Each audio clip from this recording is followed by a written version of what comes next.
This conference will now be recorded. हाँ, हरियाणा काफी improve हो गया। ठीक है, Haryana is a big success in Beti Bachao Beti Padhao. ठीक है, चलिए। एक टाइम पे 800 कुछ होता था हरियाणा का। ठीक है, तो 913 होना बहुत बड़ी चीज है। ठीक है, खैर। तो हमने कल एक बैंकिंग की नॉर्मल हिस्ट्री पढ़ी थी, उसकी समरी क्या थी कि हमारा एक जो स्टार्टिंग का जो हमारा चाणक्य के टाइम से बैंकिंग सिस्टम था। ठीक है, और चाणक्य ने अर्थशास्त्र में पहली बार जो है वो लीगल रेट्स बताए थे कि आपके यहाँ हाईएस्ट और लोएस्ट जो रेट्स होंगे वो कितने होंगे। ठीक है, आपके यहाँ पर जो हाईएस्ट और लोएस्ट रेट्स होंगे सिक्योर्ड एंड अनसिक्योर्ड लोन पर वो कितने होंगे। अब यहाँ पर एक टर्म आता है secured loans and unsecured loans. वो क्या होते हैं?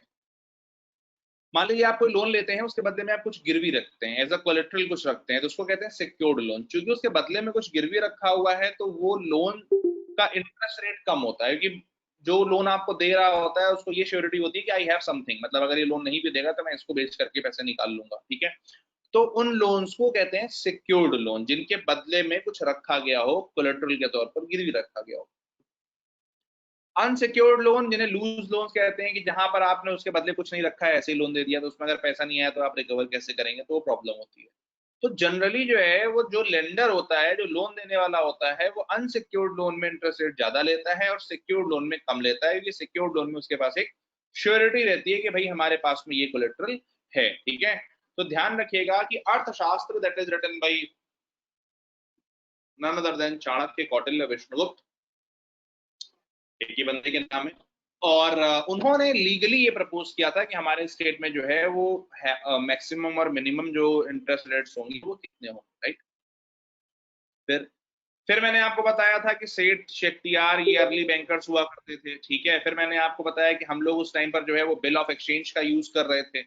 बिल ऑफ एक्सचेंज क्या होता था कि मान लीजिए एक बंदा जो है वो ट्रेवल कर रहा है और वो बहुत सारा कैश अपने यहाँ लेकर के नहीं जाना चाहता, तो वो अपने यहाँ के किसी जो मर्चेंट होता था, जो श्राफ या चट्टियार या जो भी होता था, उसको वो कैश देता था, और सॉरी, उसको वो कैश अपना देता था और उससे कहता था कि हमारे लिए आप एक एक प्रोमिसरी नोट टाइप का लिख दीजिए। ठीक है, और उसमें ये लिख दीजिए कि अगर हम इस चीज को कहीं और दिखाएं, मतलब हम 200 किलोमीटर दूर जा रहे हैं और वहां पर हम आपका ये प्रोमिसरी नोट दिखाएं, तो वहां पर जो है वो हमें उसके बदले में पैसे मिल जाए। ठीक है, तो that was a way, that was a तरीका कि कैसे ये लोग ट्रांजेक्ट करते थे और कैसे बहुत दूर दूर तक की जो दूरियां होती थी या बहुत दूर दूर तक के जो वो होते थे उसमें बिना कैश के लोग जाया करते थे। तो इस तरह के उसको एक तरह का ये भी चेक हुआ ना एक तरह से, कि क्या होता है, आपके अकाउंट में बैलेंस होता है, उसके अगेंस्ट में पे किया जाता है। बात समझ रहे ना? Cheque is paid against your account balance, कि भाई आपके अकाउंट में बैलेंस है और उसके अगेंस्ट में आपको चेक पे किया जा रहा है। सिमिलरली ये भी एक तरीके का चेक है। ठीक है, कि भाई आपने उसको पैसे दिए और उस कैश के बदले में आपको जो है वो एक प्रोमिसरी नोट दिया जा रहा है कि भैया ये आपको वहां पर ले लेना है, और वहां पर वो कैश आपको डिलीवर कर देते थे। तो कहने का मतलब क्या है कि इंडिया में ये वाला जो ट्रांजेक्शन का सिस्टम है ये बहुत पुराना है, इनको हम हुंडीज कहते थे, और वो बहुत टाइम से हमारे यहाँ पर चल रहा है। इस चीज को जो है वो ध्यान रखिएगा। ठीक है, फिर उसके बाद में मैंने आपसे कहा कि आईने अकबरी में जब आईने अकबरी लिखी, और तो उसमें जो है बताया गया कि बैंकर जो है वो जनरली तीन तरह का रोल परफॉर्म कर रहे हैं। वो तीनों रोल की भाई इंटरनल ट्रेड, नॉर्मल लेंडिंग देते थे और रूलर्स को फाइनेंस दिया करते थे। यानी कि जो बैंकर्स होते थे वो रूलर्स के फाइनेंसर्स होते थे। यानी कि हमारे यहाँ पर किंग का बैंक नहीं होता था, यानी कि हमारे यहाँ पर प्राइवेट बैंक्स का प्रैक्टिस पहले से था। हमारे यहाँ के जो बैंकर्स थे वो पहले से ही प्राइवेट उसमें थे। बाद में ये हुआ कि सारी चीजें रूलर्स के अंडर में आने लगी, वरना इनिशियली हमारा सारा सिस्टम अलग अलग होता था। Even if you talk about Harappan civilisation, तो वहां पर हम जानते हैं कि कोई आर्मी नहीं थी उनके पास में, और जो मर्चेंट्स होते थे वही वहां पर गवर्नर होते थे, ग्रेनरी वगैरह के में वो टैक्स पे करते थे। तो यानी कि फाइनेंशियल सिस्टम के अराउंड ही उनके पॉलिटिकल सिस्टम उनके बने हुए थे, जो हमारे यहाँ की एक बेस्ट प्रैक्टिस है। और जो जो हमारा बाद में सोशलिस्ट ड्रैग हुआ, हमारा जो आपका एक आजादी के बाद देखते हैं कि हम बहुत सोशलिज्म की तरफ चले गए, तो चाणक्य ने अर्थशास्त्र में वही बता रखा है कि प्रॉफिट कमाना या अर्थ की या वेल्थ के पीछे जाना, है ना, that is not a bad thing if you earn profit by ethical means, which is what Ratan Tata has recently reiterated, कि भैया प्रॉफिट कमाना बुरा बात नहीं है, बुरी बात नहीं है, if you earn profit by ethical means. ठीक है, यहां तक मैंने आपको बता दिया था। फिर उसके बाद हमने डिबेसमेंट की कहानी समझी थी कि मैंने बताया कि औरंगजेब के टाइम पर क्या होता था कि चांदी के सिक्के चलते थे, लोग चांदी के सिक्के मार्केट से लाते, उन पर लिखा होता 1 रुपए, चांदी के सिक्कों को जूट के बैग में डालते और उसको खूब हिलाते, जिससे क्या होता है कि चांदी जो है उसके जो डस्ट होती थी, या जिसको सिल्वर डस्ट या गोल्ड डस्ट बोल सकते हैं आप, वो झड़ जाती थी और जो चांदी का सिक्का होता था उसका वजन कम हो जाता था।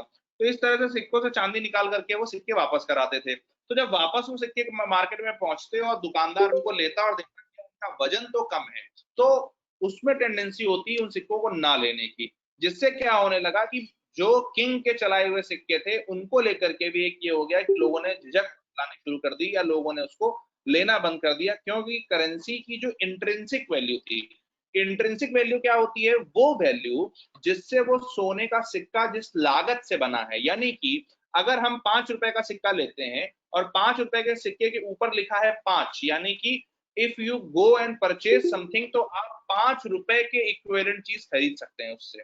If you go and purchase something by that, तो आप 5 रुपए का इक्विवेलेंट चीज उससे खरीद सकते हैं, ठीक है। वो हो गई उसकी फेस वैल्यू, ठीक है। लेकिन उस 5 रुपए के सिक्के की ढलाई में, उसके मेटल में 1 रुपया अगर लगा है, तो वो है उसकी इंट्रिंसिक वैल्यू।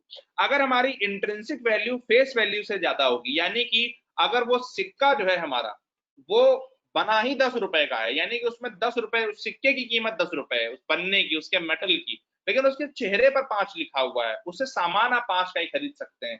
तो दिमाग लगाइए कि क्या कोई उस चीज से 5 रुपए का सामान खरीदेगा? नहीं। वो 5 रुपए का सिक्का रख तो लेगा, लेकिन वो कोशिश करेगा कि इस, चूंकि इसकी वैल्यू 10 रुपए की है, उसको बनाने में, तो का यूज क्यों ना करें, हम उससे चीज क्यों खरीदें कोई। इससे क्या होता है कि आपकी जो करेंसी होती है, जो नोट्स होते हैं, जो सिक्के होते हैं, वो ट्रांजेक्शन की बजाय किसी और चीजों में यूज होने लगते हैं। जैसे हमारे यहाँ एक टाइम था कि 5 रुपए के सिक्के की ब्लेड्स बनने लगी थी, बांग्लादेश बहुत ज्यादा उनकी तस्करी होने लगी थी, तो हमने क्या किया, 5 का सिक्का बहुत पतला वाला निकाल दिया, जिसमें से क्या हुआ कि उसकी जो इंट्रेंसिक वैल्यू थी, उसमें जो उसका जो मेटल था, उसकी जो वैल्यू थी वो बहुत कम हो गई। तो हमारे यहाँ पर किसी भी इकोनॉमिक सिस्टम में कोशिश क्या होती है, जो भी करेंसी है, जो भी सिक्का है, जो भी नोट है, उसकी अपनी वैल्यू कोई ज्यादा ना हो, उसके कागज वागज की वैल्यू बहुत महंगा ना हो, क्योंकि अगर उसका कागज बहुत अच्छा होने लगा, बहुत महंगा होने लगा, तो लोग क्या करेंगे कि वो ट्रांजैक्ट उससे नहीं करेंगे, उस चीज को अपने पास में रखने लगेंगे, उसका मिसयूज करने लगेंगे। तो दैट वाज दैट, ठीक है ना। तो वो ध्यान रखिए, हाँ एक टाइम पर होता था, ठीक है। फिर मैंने आपको बताया कि गुमाश्ता होता था, जिसका काम क्या होता था कि राजा के साथ चलता था और वो सैलरी देता था। फिर मैंने आपको बताया कि बैंक ऑफ हिंदुस्तान इंडिया में पहला सेट हुआ था, लेकिन ये प्राइवेट बैंक था, इसका गवर्नमेंट रोल नहीं था। गवर्नमेंट के द्वारा सेटअप किया गया बैंक, पहला जो बैंक था प्रेसिडेंसी बैंक, वो कौन सा था, बैंक ऑफ कलकत्ता, ठीक है। फिर मैंने आपको बताया कि इंपीरियल बैंक को प्रपोज किया था जॉन मेनार्ड कीन्स ने, जिन्होंने कहा था कि जो 3 प्रेसिडेंसीज थी, 3 जो स्टेट्स थे उस टाइम पर, बंगाल, मद्रास और बॉम्बे, इन तीनों की जो प्रेसिडेंसी बैंक्स हैं, इन तीनों की जो प्रेसिडेंसी बैंक्स हैं, उन तीनों की प्रेसिडेंसी बैंक्स को मिला करके जो है वो आप एक बैंक बना दीजिए, ऐसा उस टाइम पर हमारे यहाँ पर कहा गया था, ठीक है, जॉन मेनार्ड कीन्स के द्वारा। फिर मैंने आपको बताया कि royal commission on Indian finance वगैरह की बात, ठीक है, और उसको हमने चेम्बरलेन कमीशन कहा था, वो चीज ध्यान रखिएगा, ठीक है। और फिर चेम्बरलेन कमीशन की एक बात क्या थी कि इसने आरबीआई को सेट करने से रिलेटेड या सेंट्रल बैंक को बनाने से रिलेटेड कोई भी रिकमेंडेशन नहीं दी थी, ठीक है।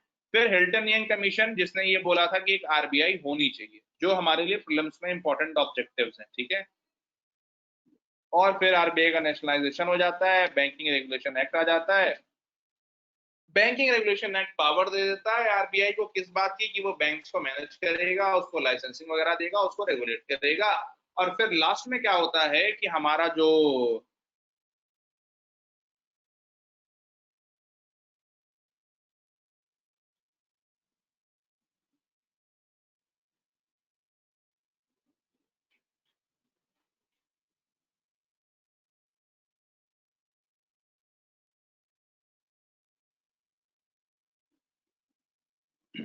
ठीक है, तो आरबीआई को जो है ये पावर मिल गई, और पावर मिलने के बाद क्या हुआ कि वो अपना जो है बैंक्स को लाइसेंसिंग वगैरह देने लगी, ठीक है। और फिर लास्ट में हमारा क्या होता है कि imperial bank of India SBI में कन्वर्ट हो जाती है, ठीक है। ये तो थी हमारी कल तक की कहानी। अब हम आते हैं आज। हमारी बैंक्स जब शुरुआत में बनी तो उस टाइम पर स्टोरी क्या थी और बाद में स्टोरी क्या हुई। हमारी बैंक्स का नेशनलाइजेशन हुआ। नेशनलाइजेशन क्या होता है? बैंकिंग रेगुलेशन एक्ट से पहले आरबीआई क्या करती थी, अभी सब बता रहे हैं लिपिका, ठीक है। ठीक है। नेशनलाइजेशन से पहले जो है हमारे यहाँ क्या व्यवस्था थी, नेशनलाइजेशन क्यों करना पड़ा, और नेशनलाइजेशन के क्या पॉजिटिव या नेगेटिव इम्पैक्ट्स हुए, ठीक है। दो तीन चीजें हैं, मैं आपको जनरली स्टोरी के फॉर्म में बात कर। आप सबको पता है कि आरबीआई 1934 में बन गई थी। अच्छा, शुरुआत में आरबीआई का काम क्या था, जैसे इन्होंने लिपिका ने पूछा। शुरुआत में आरबीआई का काम ये था एक्सचेंज रेट से रिलेटेड चीजें मैनेज करना, एक्सचेंज रेट से रिलेटेड चीजें मैनेज करना, कंट्री का एक रिजर्व रखना, एक करेंसी रिजर्व रखना कंट्री का। ये शुरुआत में उसके काम थे, क्योंकि बहुत सारे प्राइवेट बैंक्स थे। जब हमारा देश आजाद हुआ तो हजारों के तादाद में प्राइवेट बैंक्स थे, गली मोहल्ले में प्राइवेट बैंक्स होते थे, ठीक है। तो आरबीआई के पास में उनको रेगुलेट करने से रिलेटेड कोई बहुत बड़ी फार आर्किंग पावर नहीं थी। प्रॉब्लम क्या होती है जब इतने सारे बैंक्स होते हैं, तो अब आप एक चीज समझो। मान लीजिए कि हमारे यहाँ पर बहुत सारे बैंक्स हैं, मतलब हर गली मोहल्ले में बैंक खुल रहा है, और अब हर गली मोहल्ले में बैंक खुल रहा है और रेगुलेशन उसका नहीं है, कोई उसमें स्टैंडर्ड्स मेंटेन करने वाला नहीं है। तो प्रॉब्लम क्या होती है? प्रॉब्लम ये होती है कि जो भी बैंक्स हैं, आज उन्होंने आपका डिपॉजिट लिया, कल को वो चंपत हो गए। अब आपको कैसे पता उनको कहां पकड़ने जाएंगे?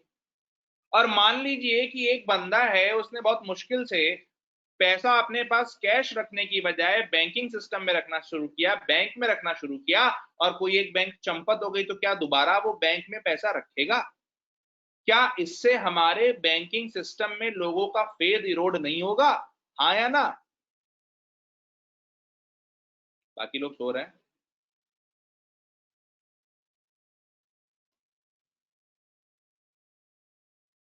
ठीक। तो कहने का मतलब क्या है कि आप लोग ये सब बातें ऐसे कर देते हैं क्योंकि आप आज की स्थिति देखते हैं। मैं हमेशा कहता हूं, जब आप इतिहास की बात करें तो हमेशा वहां जा करके देखें, क्या आज हर गली मोहल्ले में बैंक है? क्या आज हर दूसरे दिन बैंकें बंद हो रही हैं? क्या आज हर दिन बैंकों में फर्जीवाड़ा हो रहा है? तो आप बिल्कुल, मतलब आप लोगों के साथ क्या है कि इतना जनरलाइजेशन पर आपका दिमाग चलने लगा है आजकल लोगों का, कि मतलब बिल्कुल वही नहीं है, ठीक है। जब भी कभी इतिहास की बात हो तो आपको हमेशा उस समय उस परिप्रेक्ष्य में जाके देखना होता है, ठीक है। खैर, तो हजारों हजार बैंक होते थे, आए दिन वो बैंक खुलते थे, बंद होते थे, लोग चीटेड फील करते थे। तो होने क्या लगा कि बैंकों में लोगों का भरोसा कम होने लगा। अब एक बात समझिए, हम आजाद हुए थे नया नया, बिल्कुल ताजा ताजा, और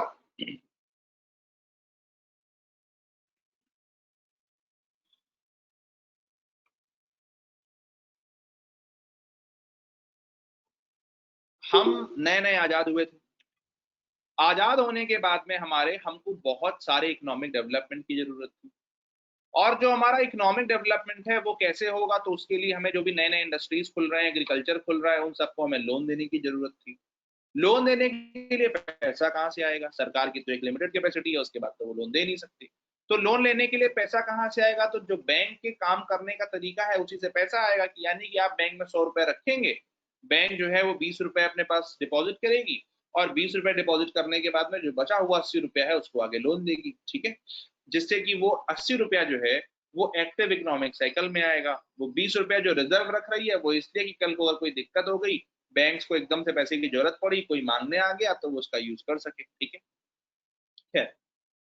तो हमारी कोशिश क्या थी कि हम बैंकिंग सिस्टम को ज्यादा से ज्यादा प्रमोट करें, जिससे कि लोग जो है वो बैंक में लोगों का भरोसा बना रहे, और भरोसा होने के साथ साथ में लोग जो है वो बैंक में जाएं, वहां पैसा डिपॉजिट करें। और पैसा डिपॉजिट करेंगे तो क्या होगा कि बैंकों के पास में पैसा आएगा, and then banks would be better position to give credit to other players, जैसे कि जो इंडस्ट्रीज हैं, जो एग्रीकल्चर है, और हमारे इकोनॉमिक ग्रोथ में वो ज्यादा बड़ा रोल प्ले कर पाएंगी, यानी कि हमारी ग्रोथ के इंजन बन पाएंगी बैंक्स। क्यों? क्योंकि उससे क्या होगा कि बैंक्स जो है बहुत अच्छा क्रेडिट ओवरफ्लो मेंटेन कर पाएंगे हमारी सोसाइटी में, हमारी इकोनॉमी में। ठीक है, तो एक ध्यान रखिए। अच्छा भाई, अब ये सारी पूरी कहानी चल रही थी, ठीक, ये सारी पूरी कहानी एक तरफ चल रही थी, ठीक है, कि भाई बहुत ज्यादा प्राइवेट बैंक्स थे, बहुत सारी चीजें थी। तो शुरुआत में क्या किया गया, आरबीआई को ये बोला गया कि भैया चूंकि प्राइवेट बैंक्स बहुत ज्यादा हैं, कहीं ना कहीं इनको रेगुलेट करने की जरूरत है, इनको एक मिनिमम लेवल पर लाने की जरूरत है कि भैया क्या हर बंदा बैंक खोल लेगा?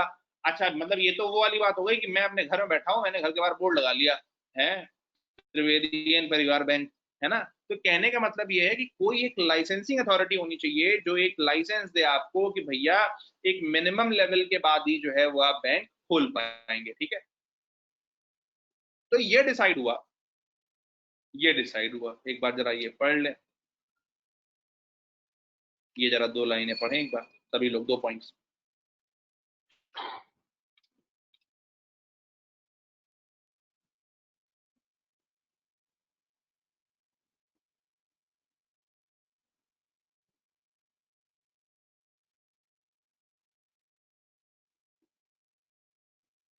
डन।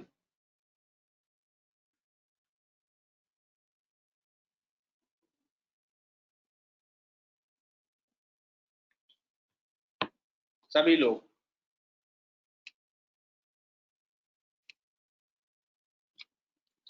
राइट। तो हमने आरबीआई को ये पावर्स क्यों दी? हमने आरबीआई को ये पावर्स क्यों दी? ठीक है, हमने आरबीआई को ये पावर्स इसलिए दी। अभिषेक जी, आंसर नहीं आया आपका भी? ओ दद्दा, आवाज आ रही है? क्लास के बाद भेजता हूँ आपको। संध्या जी, आंसर हाँ जी। जो भेजा उसका फीडबैक दे दिया है, दोबारा पढ़ के दोबारा लिख के भेजिए। हाँ जी, ठीक। खैर, तो ये सब चल रहा था, माहौल पूरा एकदम टाइट, है ना।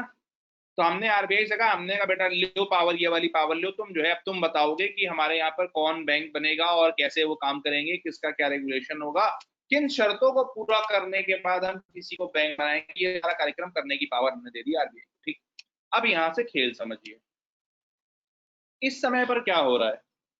1950s की अगर हम बात करें, RBI is licensing authority. RBI जो है वो लोगों को लाइसेंस दे रही है, आरबीआई उनसे बोल रही है कि आप मिनिमम सीआरआर और एसएलआर के ये नॉर्म्स रखेंगे, इसके आधार पे आप बैंक चलाएंगे, ये सारी चीजें शर्तें आप मानेंगे, ठीक। फिर भी आप समझिए, बैंक्स जो बैंक्स हैं वो कैसे हैं। बैंक जनरली, क्योंकि बैंक एक ऐसा काम है कि बहुत, अगर मान लीजिए एक प्राइवेट आदमी से हम कहें कि आपको बैंक खोलना है, तो क्या कोई बड़ा गरीब टाइप का आदमी बैंक खोल सकता है? मतलब जो बड़े बड़े धन्ना सेठ होंगे उन्हीं के पास तो इतना पैसा होगा कि वो एक मिनिमम पेड अप कैपिटल लगा करके बैंक खोले। तो कहने का मतलब क्या हुआ कि लोगों ने बैंक खोलने स्टार्ट करे, थे ही पहले, और जो बड़े बड़े इंडस्ट्रियलिस्ट थे उनके बैंक्स होते थे। अब इसमें मॉडल क्या चला, आरबीआई लाइसेंस दे रही है, सब कर रही है, सब बातें ठीक है, लेकिन है क्या कि मान लीजिए कि मेरा बैंक है, या मान लीजिए कि एक बैंक है उसमें 20 लोगों की पार्टनरशिप है, 20 डायरेक्टर्स हैं उसमें, ठीक है। अब 20 डायरेक्टर्स क्या कर रहे हैं, जनता से पैसा ले रहे हैं, डिपॉजिट कर रहे हैं, ठीक है, लेकिन उस पैसे को लोन किसे दे रहे हैं? उस पैसे को लोन दे रहे हैं अपनी ही कनेक्टेड फर्म्स को, यानी कि जो उन्हीं की अपनी फर्म्स हैं उन्हीं को लोन दे रहे हैं, ठीक है। या क्योंकि वो इंडस्ट्रियलिस्ट हैं या वो बहुत रिच लोग हैं, तो वो क्या कर रहे हैं कि सिर्फ और सिर्फ अर्बन सेंटर्स में इंडस्ट्रीज को ही लोन दे रहे हैं, क्योंकि उनका कोई फायदा नहीं है, या उनके हिसाब से एग्रीकल्चर जो है वो उतना प्रॉफिटेबल नहीं है, तो वो एग्रीकल्चर में लोन देने जा ही नहीं रहे हैं, ठीक है। अब इन सब चीजों की वजह से पहला क्या प्रमोट हुआ? अच्छा, जो मैंने बोला वो कितने लोगों को समझ नहीं आया, प्लीज बताएं। जो मैंने बोला वो कितने लोगों को समझ नहीं आया है?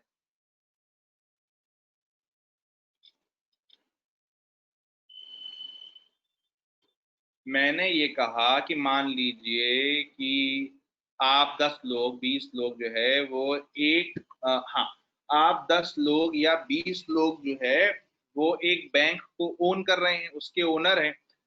तो और आप उस बैंक में डिपॉजिट तो ले रहे हैं पब्लिक से, लेकिन लोन किसे दे रहे हैं? लोन दे रहे हैं आप अपनी ही फर्म्स को, जो आपकी ही कंपनियां हैं, क्योंकि बहुत बड़े बड़े लोग हैं तो हो सकता है उनकी 10 कंपनी होंगी, तो वो उनको लोन दे रहे हैं। यानी कि पैसा डिपॉजिट में पब्लिक से ले रहे हैं, लेकिन वो लोन किसको जा रहा है? लोन जो है वो इन इंडस्ट्रीज को जा रहा है, कनेक्टेड फर्म्स को जा रहा है। तो एक तरीके से क्या ये कंफ्लिक्ट ऑफ इंटरेस्ट नहीं हुआ कि आप ही की कंपनी को लोन मिल रहा है? हाँ, फेवरिज्म, आप ही लोन को अप्रूव कर रहे हैं, सारी चीजें। तो इसने क्या करा कि बिजनेस और इंडस्ट्री का, सॉरी, बैंक और इंडस्ट्री का एक नेक्सस प्रमोट करा, जिसकी वजह से क्या हुआ? सिस्टमेटिकली जो है वो रूरल इंडिया जो था उसको लोन मिलना कम हो गया, एग्रीकल्चर को लोन मिलना कम हो गया, नॉर्मल जो छोटे छोटे बिजनेसेस थे उनको लोन मिलना कम हो गया। लोन किसको मिलता था? जो जिन लोगों के कंपनीज होते थे या जिन लोगों के प्राइवेट फर्म्स होते थे उन्हीं को लोन मिला करता था। ठीक है, तो एक तो ये बहुत बड़ी प्रॉब्लम थी। ठीक है, और आपको पता ही है कि हमारे यहाँ, हाँ बिल्कुल, ठीक है, एक तो अभिषेक जी, आप अपने आगे अभिषेक सिंह कर ले आज है, कहा कि दो अभिषेक हो गए तो समझना पड़ेगा। हालांकि समझ गए, वन लाइनर देख के समझ गए कि आप ही हो। ठीक है, लेकिन फिर भी जो है सिंह लगा लो। I'll do it. हाँ, I'll do it. ठीक है, अच्छा, दूसरे वाले अभिषेक थे क्या? ओहो, ये तो कंफ्यूजन हो गया। लाइन तो मेरी थी। अच्छा, लाइन आपकी थी, हाँ भाई भाई भाई, वही हमें लगा। ठीक है, चलिए चलिए, तो ये चीजें, ठीक है, निरहुआ थे ये? नहीं, निरहुआ नहीं थे ये, एक और अभिषेक आ जाए। ठीक है, तो ये वो है, हमें लग रहा दोनों अभिषेक सिंह हैं। ठीक है, ये भी बड़ी समस्या है। अब इनको इनका नाम डलवाना पड़ेगा अभिषेक वन लाइनर। ठीक है, हाँ, वो भी अभिषेक सिंह है, उन्होंने डाल लिया अभिषेक सिंह। ठीक है, चलिए आगे। तो इस चीज को ध्यान रखिए। अच्छा, नहीं, अरे आप तो एक जमाने में क्या वो थिरुवल्लुवर हो गए थे ना, थिरुवल्लुवर डाल लो। ठीक है, खैर, तो ऑन अ सीरियस नोट, क्या चल क्या रहा था उस टाइम पर? महात्मा गांधी जी ने कहा था India is a rural civilisation. अब इंडिया रूरल सिविलाइजेशन है, और रूरल सिविलाइजेशन में आप रूरल इंडिया को क्रेडिट नहीं दे रहे, एग्रीकल्चर को आप क्रेडिट नहीं दे रहे हैं, तो how would you make India successful growth story? How would you make India a successful growth story when the real Bharat is credit deprived? तो क्रेडिट नहीं मिल रहा, लोन नहीं मिल रहा। ठीक है, खैर, तो ये एक छोटी सी स्टोरी थी, अब आगे देखते हैं। तो पहली चीज क्या कि नेशनलाइजेशन जो था, उससे पहले बहुत सारे प्राइवेट बैंक्स थे, आरबीआई उनको लाइसेंसिंग दे रहा था, लेकिन फिर भी बहुत सारी प्रॉब्लम्स थी, बहुत सारे इस तरह के नेक्सस प्रमोट हो रहे थे, रूरल इंडिया, एग्रीकल्चर, और जो इस तरह के प्रायोरिटी सेक्टर हैं जिनमें ज्यादा जॉब जनरेट होती है, जिनसे ज्यादा लोगों का भला हो सकता है, वो सारी चीजें फंड्स डिप्राइव्ड थी। ठीक, nationalization was basically a political decision to achieve the objective of economic growth with social justice। कि भाई नेशनलाइजेशन हमने क्यों किया? हमने, अच्छा, जब हम, अच्छा, कितने लोग ऐसे हैं जो नेशनलाइजेशन का मतलब नहीं समझते हैं? कितने लोग ऐसे हैं जो नेशनलाइजेशन का मतलब नहीं समझते हैं? जो भी वो बताए, तो आगे बताया जाए फिर। सभी लोग समझते हैं? नहीं समझते हैं? कोई और? ईमानदारी से बोलिए, इसमें मतलब आप लोग बिल्कुल शर्माने रमाने लगते हैं। ठीक है यार, क्या है।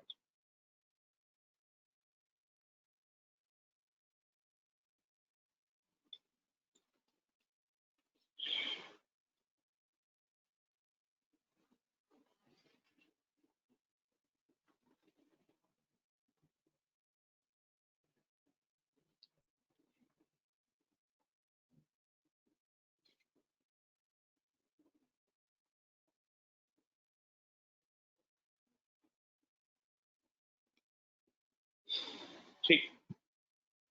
तो नेशनलाइजेशन का जो मतलब होता है बहुत आसान भाषा में वो सिर्फ इतना होता है कि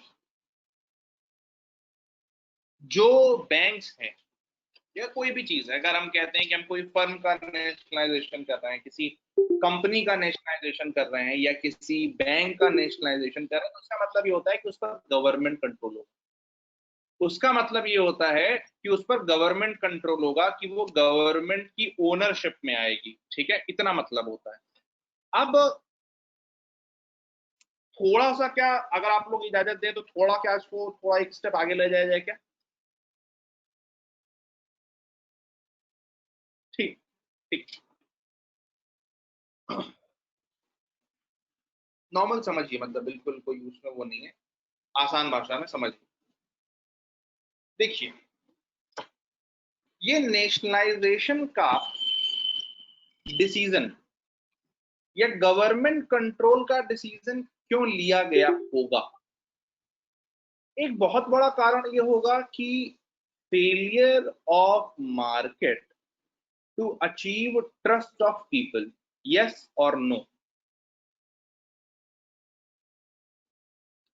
हमने नेशनलाइजेशन का डिसीजन या गवर्नमेंट कंट्रोल का डिसीजन क्यों लिया? Failure of market to achieve trust of citizen. ठीक। अब ये जो failure of market to achieve trust of citizen है, ये क्यों हुआ? क्योंकि आज जिस हम दौर में जी रहे हैं वहां पर हम देखते हैं कि everybody gains trust bye it's product quality, yes और नो? कि भाई मान लीजिए मार्केट में मैं कह रहा हूं 10,000 लोग हैं, तो 10,000 में 9,999 चोर हो सकते हैं, लेकिन कोई एक होगा जो अपने प्रोडक्ट क्वालिटी की वजह से ट्रस्टवर्दी बन जाएगा। ठीक है, तो ऐसा उस टाइम मतलब what was the reason behind this market failure? उस टाइम पर ये मार्केट फेलियर के पीछे कारण क्या रहा होगा? अच्छा, एक लाइन और बोलूं क्या? मतलब अभी तक बाउंसर नहीं है ना, बिल्कुल बताना मत, तो मतलब थोड़ा सा ना फिर फुल फुल लेंथ की गेंद डाल ली जाए। अभी तक ठीक चल रहा है ना? Everybody, right right right.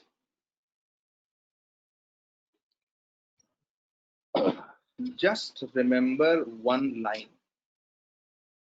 Just remember one line. आपके मेंस में, आपके इंटरव्यू में, कहीं पर भी, क्योंकि आजकल क्या है, प्राइवेटाइजेशन का एक वो चल रहा है, एक कॉन्फ्लिक्ट चल रहा है कि गवर्नमेंट को कहाँ तक रहना चाहिए, कहाँ तक प्राइवेटाइज करना चाहिए, एक ये कॉन्फ्लिक्ट चल रहा है। Whenever you are asked this question, right? Always use this one line. Always say government should only intervene in case of market failure. I repeat, government should only intervene in case of market failure. Why? When a regulator becomes a player, there is a conflict of interest. Yes or no? कितने लोगों को ये बात नहीं समझ आई?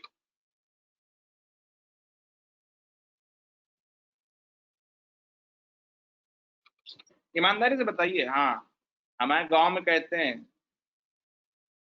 सच बोल काला कौवा काट खाएगा।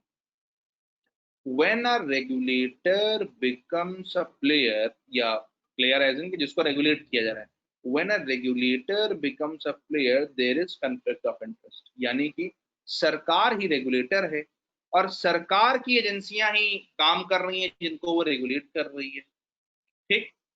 तो होता क्या है कि सरकार जो है जब खुद रेगुलेटर है और खुद वो घुसी जा रही है, गड़बड़ हो जाती है। फिर प्राइवेट प्लेयर चिल्लाते हैं ये तो फेवरिज्म कर रहे हैं, ये तो सरकारी एजेंसियों को प्रमोट कर रहे हैं, ये तो हमको कुछ कर ही नहीं रहे हैं, हमारे लिए कुछ हो ही नहीं रहा है। समझ रहे? तो अनगित 51 प्लस, मतलब 51 से ज्यादा। ठीक है, क्या बात हो रही थी भाई अपनी? हाँ, तो मैं आपको धीरे धीरे 2-3 लाइनें आगे लेके चला गया, मैं वापस लाता हूं। पहले मैंने बात क्या बोली कि when a regulator becomes a player, पहली बात मैंने क्या बोली कि when a regulator becomes a player, ठीक है, there is conflict of interest. क्यों? क्योंकि सरकार ही रेगुलेट कर रही है और सरकार को ही आप रेगुलेट कर रहे हैं, या सरकार की एक एजेंसी को रेगुलेट कर रहे हैं, नंबर 1।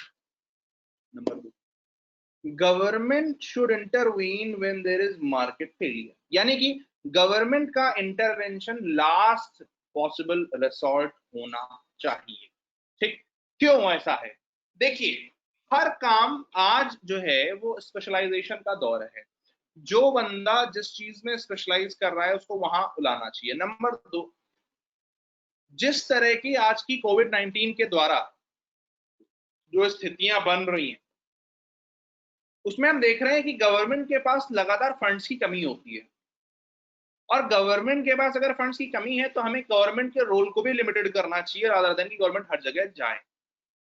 और अगर गवर्नमेंट जाती है तो गवर्नमेंट के साथ एक बड़ी दिक्कत होती है कि गवर्नमेंट घुसती है सोशल जस्टिस की मेंटेलिटी से, और जब गवर्नमेंट सोशल जस्टिस की मेंटेलिटी से घुसती है तो कम्युनिटी यूज, कम्युनिटी पे का जो मॉडल है वो धराशायी हो जाता है। यानी कि लोग फ्री राइडिंग एक्सपेक्ट करते हैं, and when you expect free riding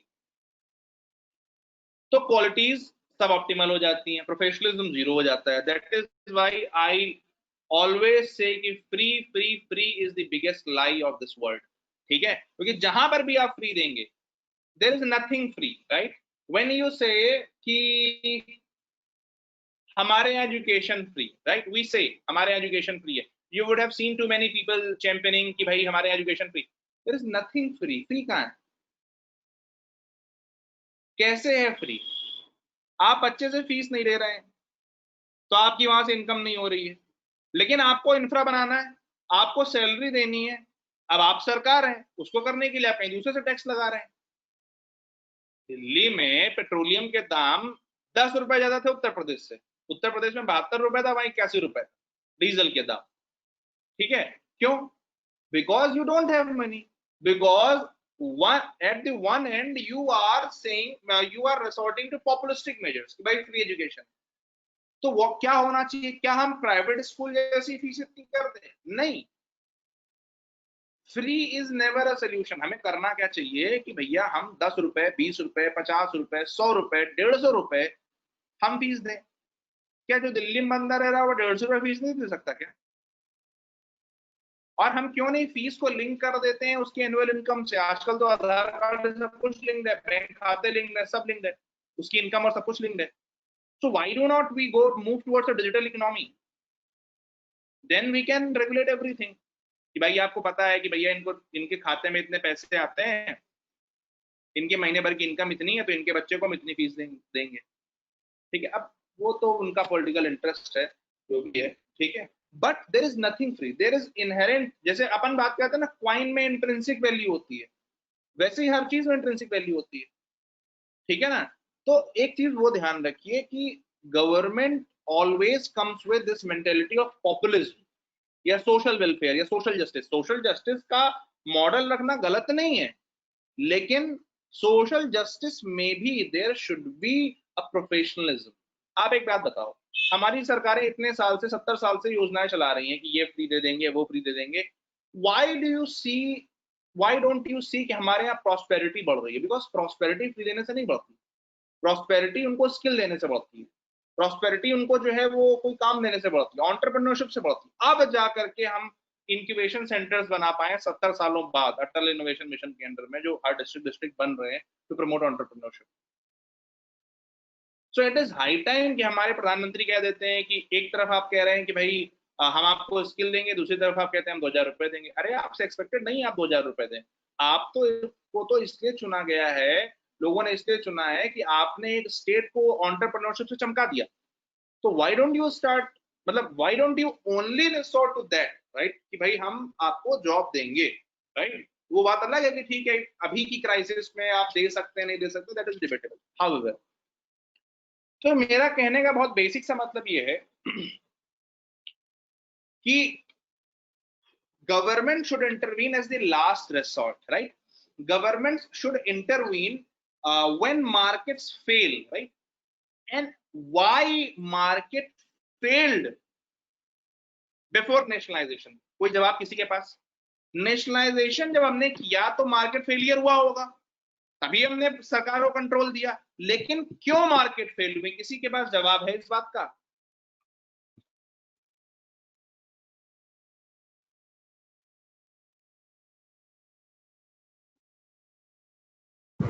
sir private companies हमारे यहाँ पे अट्रैक्ट होना बंद हो गई थी, हमारी पॉलिसीज ऐसी नहीं थी कि प्राइवेट फर्म्स अट्रैक्ट हों।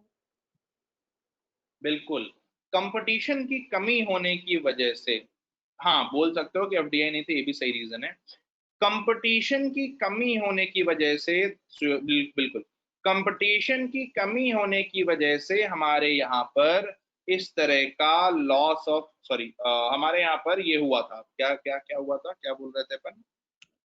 हाँ, प्राइवेट जो मार्केट है वो मार्केट फेलियर हुआ था। क्यों? क्योंकि कार्टेलिंग होती थी, 10 लोग 12 लोग बड़े रिच हैं, अल्ट्रा रिच हैं, उन्होंने ही पूरा सिस्टम अपने हाथों में ले रखा है, ठीक है, और गवर्नमेंट के उनसे नेक्सेस हैं, ठीक है, सरकारें भी उन्हीं को प्रमोट कर रही हैं या डायरेक्टली एंड डायरेक्टली उन्हीं को सारी पॉलिसीज और सब जगह आगे बढ़ावा दिया जा रहा है। तो कहने का मतलब क्या था कि सरकार भी उनको सिस्टमेटिकली प्रमोट कर रही थी, वो अपना प्रमोट हो ही रहे थे, तो एक कार्टेल बन जाता था कि उनके कंट्रोल में ही सारी चीजें, उनकी विम्स पर सारी चीजें, ठीक है, तो उसकी वजह से हमारा मार्केट फेलियर हुआ। अच्छा, शुरुआत में तो सरकार ने जो है वो इन चीजों के अंतर्गत उनको सपोर्ट करा, लेकिन थोड़े दिन बाद जब सरकार को ये बात समझ में आने लगी कि भैया ये बड़ा मुश्किल काम है और ऐसे आप किसी पर भी रिलाई नहीं कर सकते, खासकर when it is concern with your economy, तो गवर्नमेंट ने क्या किया? गवर्नमेंट ने सोचा कि भाई ये प्राइवेट प्लेयर्स को इतना इन्फ्लुएंस देना ठीक नहीं है कि वो आपकी इकोनॉमी को डिसाइड करें। अच्छा, कितने लोगों को ये लाइन समझ नहीं आ रही जो मैं बोल रहा हूं अभी?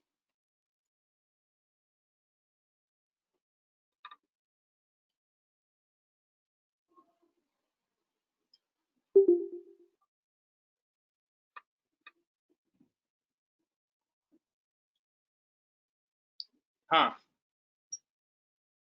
श्रेया बोलो।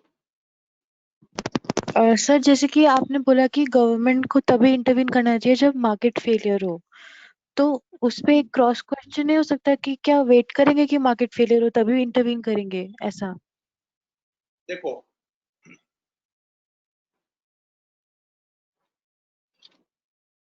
हमें डिजिटल पेमेंट प्रमोट करने थे, ठीक,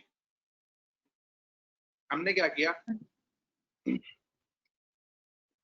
पेटीएम, भीम, ये सब करने लगे, ठीक है। हाँ जी।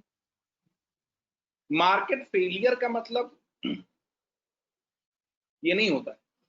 मार्केट फेलियर का मतलब ये होता है कि हम जब देखते कि ये जो पेटीएम है या जो गूगल पे है या और भी कोई चीजें हैं,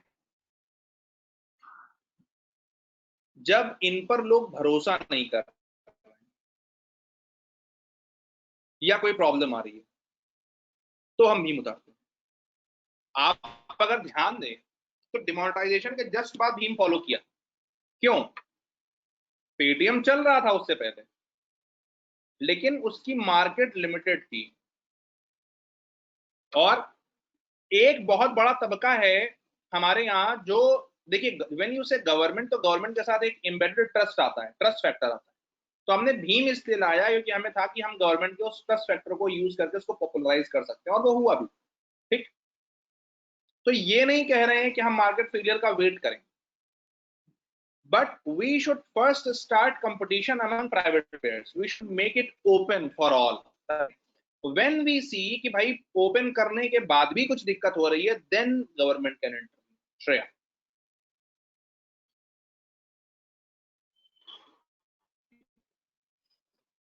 अभी अभी जो मैंने लाइन बोली उसमें कितने लोगों को डाउट है? वैसे मैंने क्या बोली मैं खुद ही भूल गया। क्या बोल रहे थे भाई अपन, क्या बात कर रहे थे? कोई बताएगा?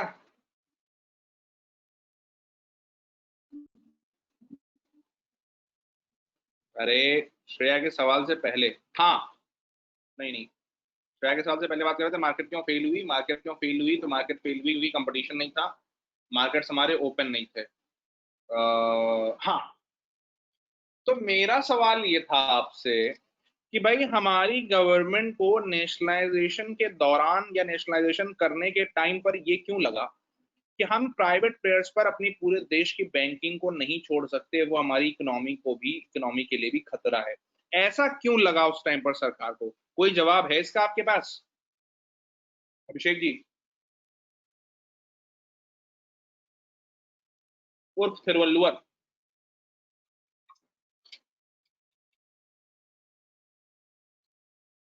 मेरा सवाल ये है भैया कि नेशनलाइजेशन से पहले प्राइवेट बैंक थी, लेकिन जब सरकार ने नेशनलाइजेशन किया तो उसको ये क्यों लगा कि हम इन प्राइवेट प्लेयर्स पर रिलाई नहीं कर सकते, हमें गवर्नमेंट कंट्रोल चाहिए? ये क्यों लगा उसे? मेरा ये सवाल है।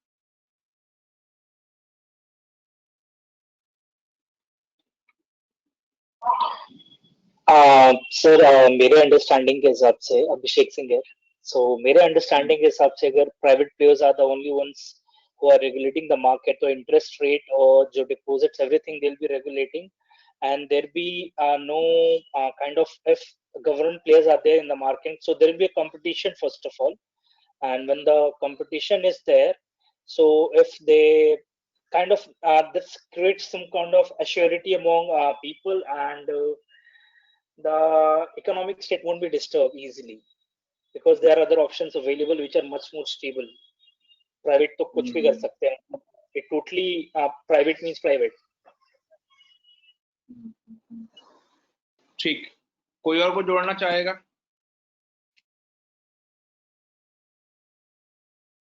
कोई और कुछ जोड़ना चाहता है? अफोर्डेबल शायद होगा सब। ये रीजन कि प्राइवेट के हाथ में था, तो जैसा उन्होंने बोला कि सब कुछ उनके हिसाब से था, तो they were deciding the interest rate and all, वो पॉइंट तो है ही। और दूसरा, कोई भी रेगुलेशन नहीं है, तो जिसको मतलब ऐसा नहीं, जैसे इनका मेन एम था कि हम प्रायोरिटी सेक्टर को देंगे, एग्रीकल्चर को देखेंगे, तो इसलिए इन्होंने नेशनलाइजेशन किया। जबकि जब प्राइवेट था तो वो लोग केवल अपने मतलब जो भी उनके बिजनेसमैन हैं या उनके इंटरेस्ट लिस्ट हैं केवल उनको ही लोन दे रहे थे, या आपस में ही मतलब जैसे भी लोन और ये सब चीजें मतलब पैसे खर्च कर रहे थे। दे वर नॉट मतलब looking after the agriculture sector और एनी अदर एमएसएमई और समथिंग। राइट। लिपिका, जो लिखा है उसके अलावा कुछ और बोलना है?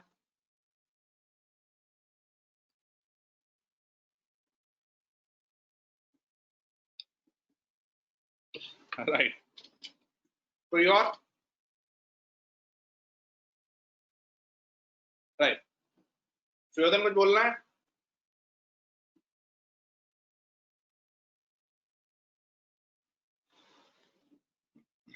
सिक्योरिटी सैंडी कैसे?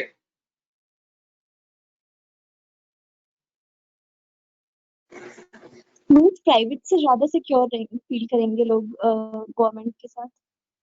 अच्छा, ठीक है। अब आप मेरी बात को सुनिए और समझिए बहुत अच्छे से, ठीक है? फर्ज करिए एक देश है, ठीक, उसका सारे बैंक्स प्राइवेट हैं। बैंकिंग सिस्टम में कितना पैसा है सरकार को नो आइडिया।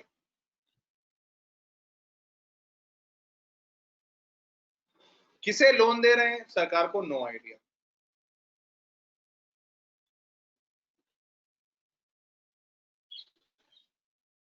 एक बार जरा ये लाइन पढ़ना।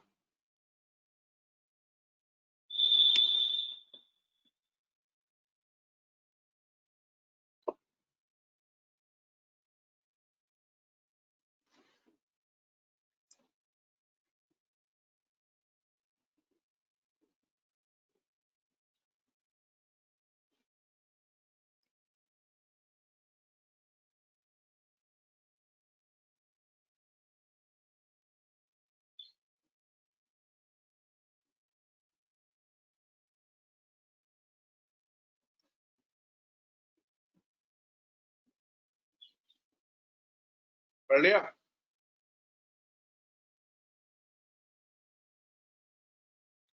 राइट। अब एक बात बताओ भैया जी,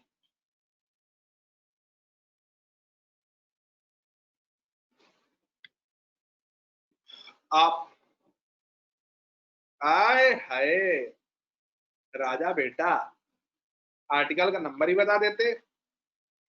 तुम न बताओ स्पर्श, कौन सा आर्टिकल है? अरे यार 39 के अंदर कौन सा है?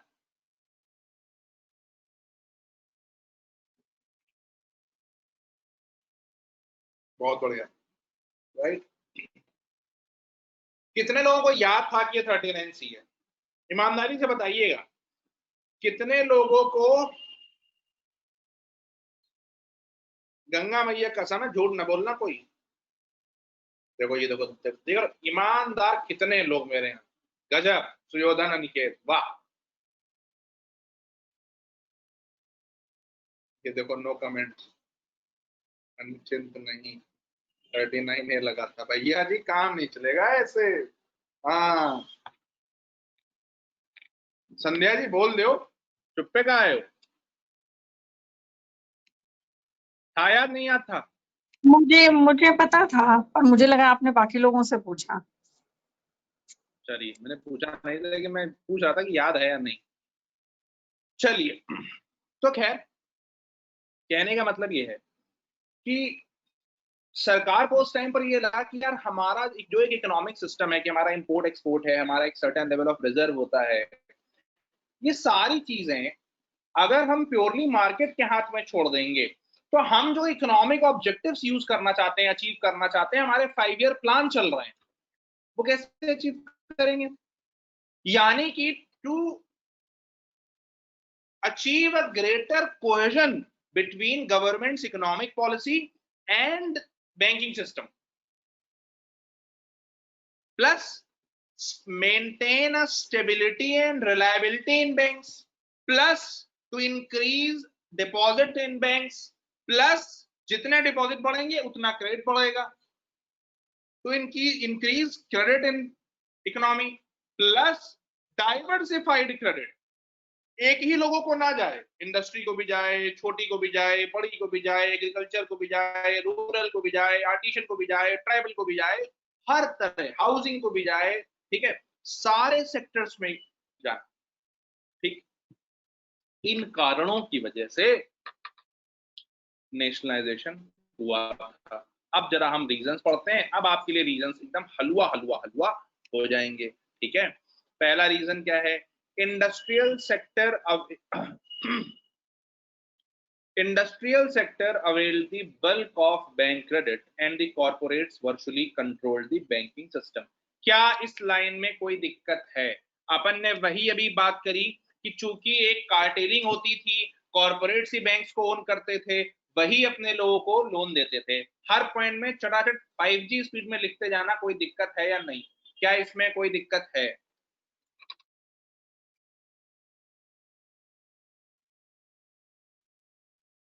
जब सब लोग लिखेंगे तब आगे बढ़ूंगा मैं। हाँ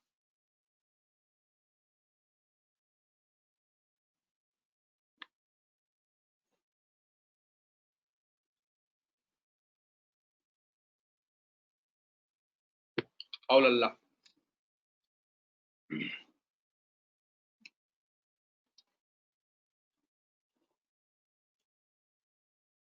the credit flow to public sector was marginal। यानी कि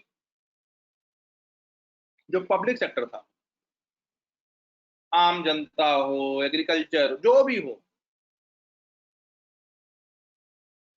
या जो सरकारी इंफ्रास्ट्रक्चर प्रोजेक्ट्स हैं, उनको लोन नहीं मिलता था। क्यों? क्योंकि मेजर बेनिफिशियरीज कौन थे? Private corporate sector. अब आप एक बात बताओ, जैसे आज होता है कि दुनिया भर के इंफ्रास्ट्रक्चर प्रोजेक्ट्स के लिए जो इवन जो गवर्नमेंट कंपनीज हैं वो भी लोन लेती हैं। अब अगर लोन ही नहीं मिलेगा तो how they will make infrastructure, how they will create infrastructure, ठीक। तो वो बात ध्यान रखें। फिर तो हमारे यहाँ इंफ्रास्ट्रक्चर की कमी का एक बहुत बड़ा रीजन ये भी था कि पब्लिक सेक्टर में क्रेडिट था ही नहीं, ठीक है। Indian banking system had the extremely low ratio of paid up capital and bank deposits. ठीक है, मतलब हमारे यहाँ पर बैंक डिपॉजिट्स जो है वो बहुत कम हुआ करते थे। क्यों? क्योंकि लोगों में बिलीव था नहीं, और जो बैंकिंग जो डिपॉजिट आते भी थे वो चले जाते थे कहाँ पर? It was shifted to industries as loans, right? Banks has very less deposits that too were controlled by very few individuals controlling the entire ecosystem. Also, these individuals were directors of companies where bank credit was going. कोई दिक्कत नहीं होनी चाहिए इस line में, ठीक है? कोई समस्या इस लाइन में? वही अपन बता रहे हैं, ठीक है?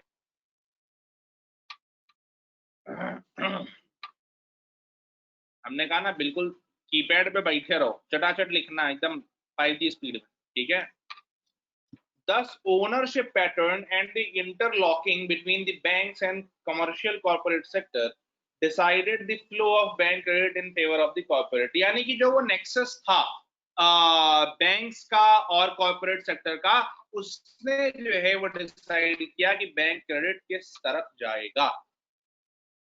फिर the giving of professional bent to bank management. Bank nationalisation की जरूरत क्यों थी? क्योंकि उससे पहले बैंकों में प्रोफेशनलिज्म की बहुत कमी थी और भाई भतीजावाद के हिसाब से बैंकिंग चल रही थी। मेरे शब्द को ध्यान रखना, भाई भतीजावाद के हिसाब से बैंकिंग चल रही थी। भाई भतीजावाद किसका? इंडस्ट्रीज का। लेकिन आप आगे देखेंगे कि जब नेशनलाइजेशन हो जाएगा फिर भी भाई भतीजावाद कंटिन्यू रहेगा। किसका? पॉलिटिशियंस का। लिपिका बोलो। पॉइंट में मतलब ये है कि हमें प्रोफेशनलिज्म लाना था, इसीलिए हमने हाँ। उसको नेशनलाइज किया। लेकिन अब हम क्या कर रहे हैं कि हमें प्रोफेशनलिज्म लाना है, इसलिए हम उनको प्राइवेटाइज कर रहे हैं। बिल्कुल, क्योंकि उस टाइम पर हम जो चीजें करना चाहते थे वो उसके हिसाब से जो है हमारे लिए ये एक्ट था। हमने सोचा कि इसको ट्राई करके देखते हैं। बाद में हमने जब दोबारा शुरू किया तो हमें लगा नहीं, ये तो गलत हो गया मामला, ठीक है? तो all these things go with time, ठीक है? आगे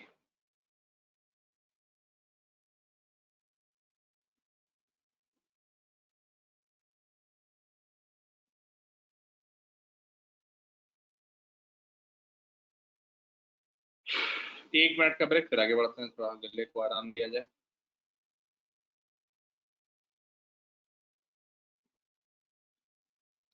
एक मिनट का ब्रेक भाई।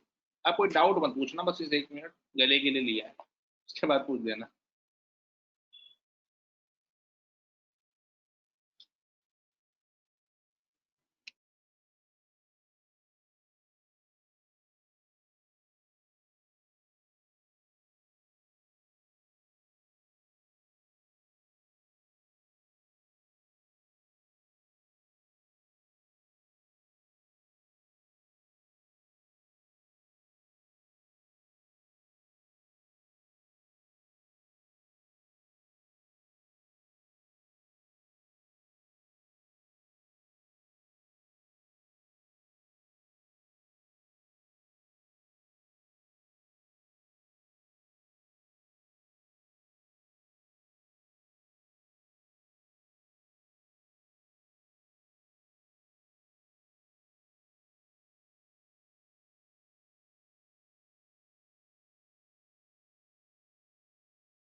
शुरू किया जाए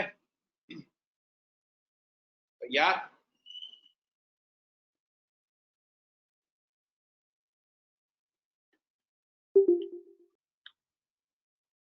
राइट।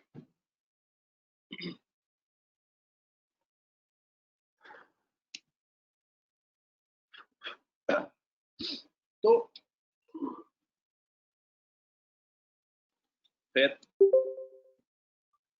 हम क्या चाहते थे? हम ये चाहते थे कि हमारी जो बैंक्स हैं उनके मैनेजमेंट को प्रोफेशनलिज्म मिले, ठीक है? क्यों? क्योंकि गवर्नमेंट को उस समय ये लगा कि भाई प्राइवेट उसमें, असल में आप अगर ध्यान दें तो हम एक प्रॉब्लम का हल ढूंढने के लिए गलत रास्ते पर चले गए थे।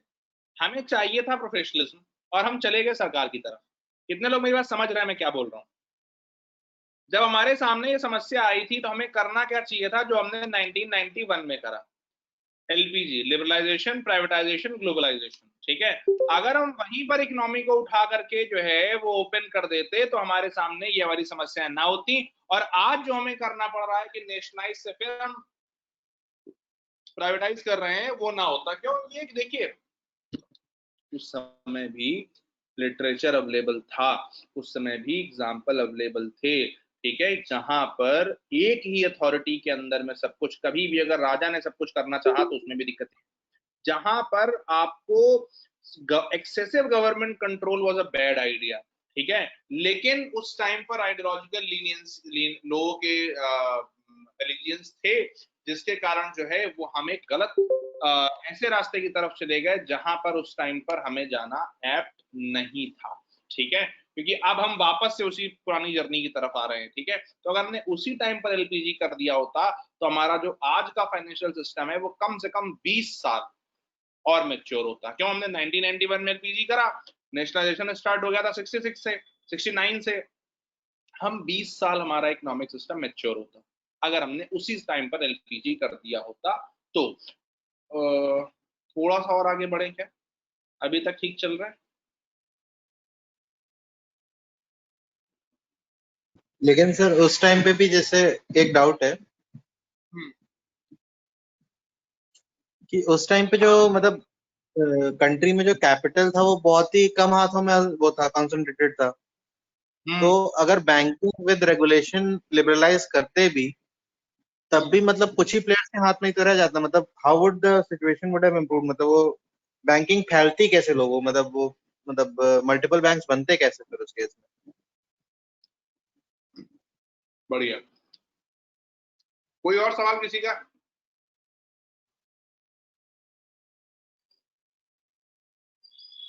राइट, इनका सवाल क्या है?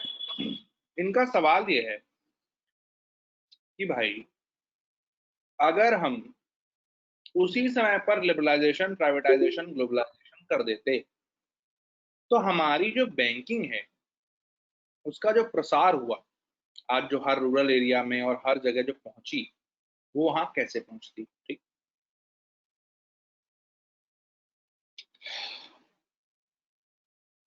पहले इनके सवाल का जवाब और फिर इनके सवाल से जोड़ते हुए आगे जो हम बताना चाहते थे, हम क्या कह रहे हैं? हम कह रहे हैं कि हमें पूरा एलपीजी 1991 में लाना चाहिए था। हमें पूरा एलपीजी 1991 में लाना चाहिए था। हमें अपने यहाँ एंटरप्रेन्योरशिप को प्रमोट करना चाहिए था। हमें अपने आप को थोड़ा प्राइवेटाइज करना चाहिए था। लाइसेंस, कोटा, परमिट राज हटाने चाहिए थे।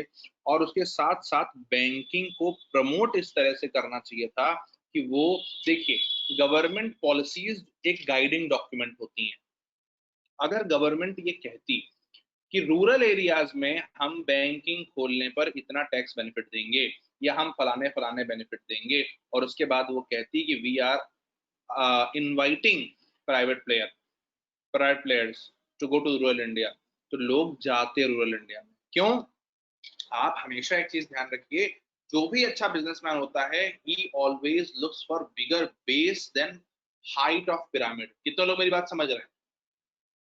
या तो आप एक प्लेट से 100 रुपए कमाने की कोशिश करें, और या तो आप सोचें कि मैं एक प्लेट से 1 रुपए कमाऊंगा लेकिन मेरे पास 1000 कस्टमर आने चाहिए। ठीक, अभिषेक जी, संभव हो सकता था वो शुरुआत में, बीजीएफ भी शुरुआत में हो सकती थी, बट इवन बीजीएफ, आप समझिए, अरे हमें बीजीएफ करने की भी जरूरत ना पड़ती। हम जिस समय की बात कर रहे हैं उस समय पर ऑर्गेनाइजेशन लेवल बहुत कम था देश में। 80% 90% लोग जो है वो गांव में रहा करते थे। क्या सब लोग सबके सब लोग बीपीएल थे? क्या लोगों के पास बिल्कुल कैपिटल नहीं थी? अगर हमने उसी टाइम प्रमोट किया होता चीजों को, उसी टाइम इंटेंस हमारी गवर्नमेंट पॉलिसी ये होती है कि हम रूरल इंडिया में जो बैंक्स लगा रहे हैं हम उनको प्रमोट करेंगे, उनको फंड्स देंगे, उनको टैक्स रिलीफ देंगे, जो भी है उनको 10 तरह की और सुविधाएं देंगे। अगर हम वो करते, और शुरुआत में जैसे हमने भीम के बारे में बोला, जैसे भीम के बारे में बोला कि शुरुआत में गवर्नमेंट का हैंड था रिलायबिलिटी लाने के लिए, वैसे ही शुरुआत में हमारी कुछ बैंक्स रहती, एसबीआई जैसी, जो लीड करती हैं इस दिशा को। भाई देखिए, कई बार ये होता है कि आपको लगे यार सरकार ने कहे तो दिया है कि जाओ गांव में, कोई जा ही नहीं रहा क्योंकि सब लोग डरे हुए हैं, कौन जा करके वहां अपना बिजनेस खराब करे। तो गवर्नमेंट एक पुश दे सकती थी, एसबीआई से बोलती जाओ तुम 200 ब्रांचेस खोलो, ठीक है, जाओ तुम 200 ब्रांचेस खोलो वहां पर, और 200 ब्रांचेस खोल करके देखो कि तुम्हारा क्या होता है। एक बार एसबीआई को प्रॉफिट आने लगता तो सब लोग आने लगते। तो आपको वो रिस्क तो लेना था ना भाई। आपको एक पूरी इकोनॉमी को जब आप ओपन करते तो आप एक चीज बताओ, एक छोटी सी चीज है, अगर गांव में बैंक्स खुलते तो आपको क्या लगता है कि 20 साल में गांवों में बैंक्स 20 लाख या 10 लाख या 5 लाख, यार मैं कह रहा हूं 1 लाख एंटरप्रेन्योर नहीं बनाते क्या 1 लाख बिजनेसेस ऐसे नहीं होते क्या जो बैंक से लोन लेकर के खड़े होते नहीं होते। मैं 1 लाख कह रहा हूं। भारत में कितने गांव हैं? मतलब भारत में जो है वो 10 लाख गांव है, 2.5 लाख ग्राम पंचायत, 10 लाख गांव, 2.5 लाख ग्राम पंचायतें। मैं कह रहा हूं 1 लाख एंटरप्रेन्योर, एक गांव से सिर्फ एक एंटरप्रेन्योर। तो अगर सोचिए तो हमारी एंटरप्रेन्योरशिप की स्टोरी क्या अलग नहीं होती? अभिषेक जी, कोई समस्या इसमें कुछ हो तो बताएं तो और निकले। नहीं, समझ आ गया। मतलब वही कि शुरू में आपको वही मतलब या तो आइदर फंडिंग के थ्रू या बिहेवियरल नज के थ्रू या एग्जाम्पल के थ्रू प्राइवेट सेक्टर को उधर लीड करना पड़ता, और फिर बाकी जब एक बार सिस्टम स्टेबल हो जाता तो फिर मतलब अपना नॉर्मल चलता रहता अपना। भाई ये जो लाइन है कि government should intervene in case of market failure, this is when you already have started privatisation, you are in the middle of privatization, right? But when you have to start the privatization, there you need to have a behavioral nudge, एक push आपको वहां पर चाहिए, ठीक है, क्योंकि जब आपके पास में वो पुश रहेगा उसके बाद ही, जब आपके पास में वो पुश रहेगा उसके बाद ही जो है वो आप किसी और चीज को प्रमोट करें,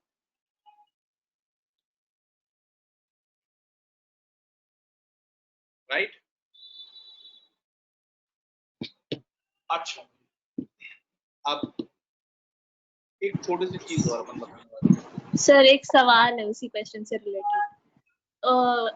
गवर्नमेंट ने फिर प्रायोरिटी सेक्टर लेंडिंग इंट्रोड्यूस किया, तो मतलब एक फोर्स किया, वो नज नहीं था, एक वो फोर्स किया कि आप उस सेक्टर्स में पर्टिकुलरली लेंड करिए, तो वो मतलब कितना सही था वो? दोबारा बोलो।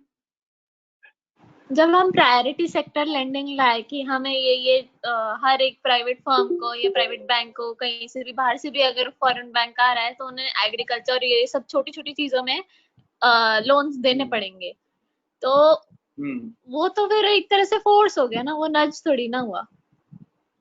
हाँ, उस पर बात करेंगे, क्यों हुआ और क्यों होना चाहिए था, या क्या प्रॉब्लम थी, या क्यों अबॉलिश करना चाहिए। देखिए, जब भी कोई डिसीजन लिया जाता है तो वो उस टाइम के हिसाब से लिया जाता है। जब भी कोई डिसीजन लिया जाता है तो वो हमेशा उस टाइम के हिसाब से लिया जाता है। तो उस टाइम पर जो स्थितियां रही होंगी वो अलग होंगी, आज जो है वो अलग है, तो हम अलग अलग चीजें प्रपोज कर। नंबर 2, ये ठीक है ना, थोड़ा सा आप समझ रहे हैं, सीट बेल्ट बांध ले, बात समझ रहे नहीं समझ रहे? हाँ, when we talk about globalization, so basically globalization comes with a challenge these days. That is, today there is a repulsion to the globalization, right? From whom? The early beneficiaries of globalization, Britain, USA, जो बहुत starting में जिन्होंने फायदा उठा लिया. So basically, if we break countries into 3 groups, then number 1 are early starters. Number 2, I call them timely starters, and number 3 are late starters. USA Britain, these are early starters कि भाई इन्होंने जो है ग्लोबलाइजेशन कॉन्सेप्ट, खुद की colonies थी, France वगैरह बनाया, कॉलोनीज को बढ़िया से अच्छे से किया, फिर जब कॉलोनाइजेशन खत्म हो गया तो उसी को एक इंटरनेशनल ऑर्गेनाइजेशन लेड कॉलोनाइजेशन चलने लगा। ठीक है, यूएसए वगैरह की आप पॉलिसी देखेंगे तो मोर ओवर यही है। ठीक है, जब हम लेट स्टार्टर कहते हैं तो आता है इंडिया, चाइना, ये सारे कंट्रीज। एक है timely starter, Japan, south Korea, इस ब्लॉक के कंट्रीज, ताइवान, इस ब्लॉक के कंट्रीज जिन्होंने, सिंगापुर, जिन्होंने अपना economic system 60s 70s 80s में बना लिया और उसके बाद उन्होंने उड़ान भर ली। अगर हमने 1991 की बजाय 1969 में कर लिया होता, we would have been timely starters. और हमारी जीडीपी जो आज हम कह रहे हैं 5 ट्रिलियन कब की हो गई होती? कितने लोग बात को समझ रहे हैं या सहमत हैं या असहमत हैं, जो भी है बताएं।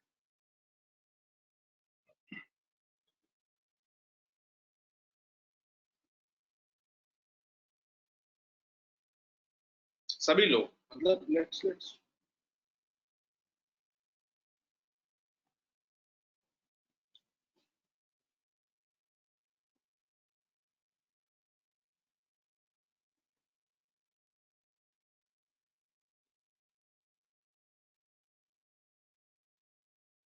ठीक है, तो कहने का मतलब सिर्फ इतना है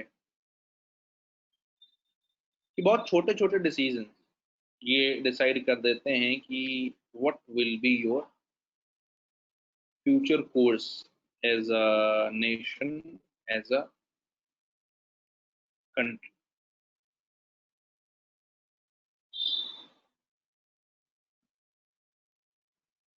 अगर हमने ये किया होता तो we would have also been early starters, sorry timely starters. ठीक, so that is that. Next, provision of adequate credit facilities to agriculture. Provision of adequate credit facilities to agriculture, small industry and exports. ठीक, क्या करना था आपको? जो credit facilities हैं agriculture को, small industries को, एक्सपोर्ट को, उनको उनकी एडिक्वेट प्रोविजन उनके लिए करना था। ठीक है, फिर the encouragement of new classes of entrepreneurs, the encouragement of new classes of entrepreneurs, जो मैं आपको बोल रहा हूं कि हमें नए entrepreneurs बनाने की कोशिश करनी चाहिए थी। Government has the countrywide administrative network, hence it can make suitable changes in the banking policies according to the prevailing trends in the economy. इस लाइन में बेसिक आइडियोलॉजिकल फ्लॉ क्या है, कोई निकाल सकता है? इस लाइन का बेसिक आइडियोलॉजिकल या प्रिंसिपली क्या फ्लॉ है इसमें?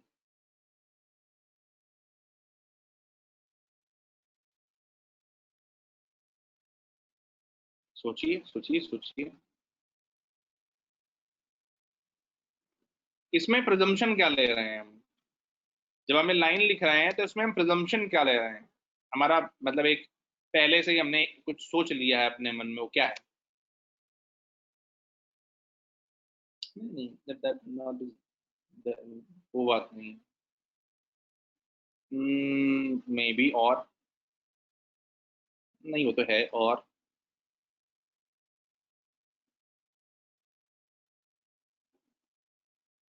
और बस क्या बात कर रहे हैं? विजय जी, संध्या जी, भाई बोलिए, कैसे चले? नहीं, ये भी ठीक है।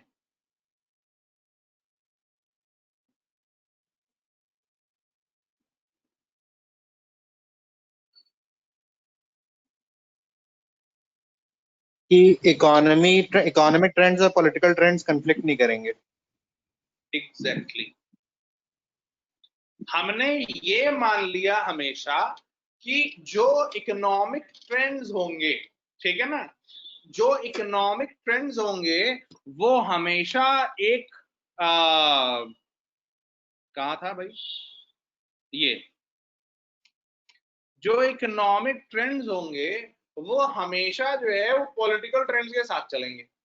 कई बार होता, अब आप एक चीज सोचिए, तो हो सकता है कि S22 में जो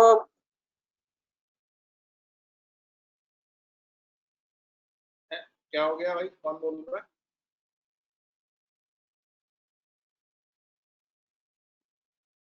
कौन था?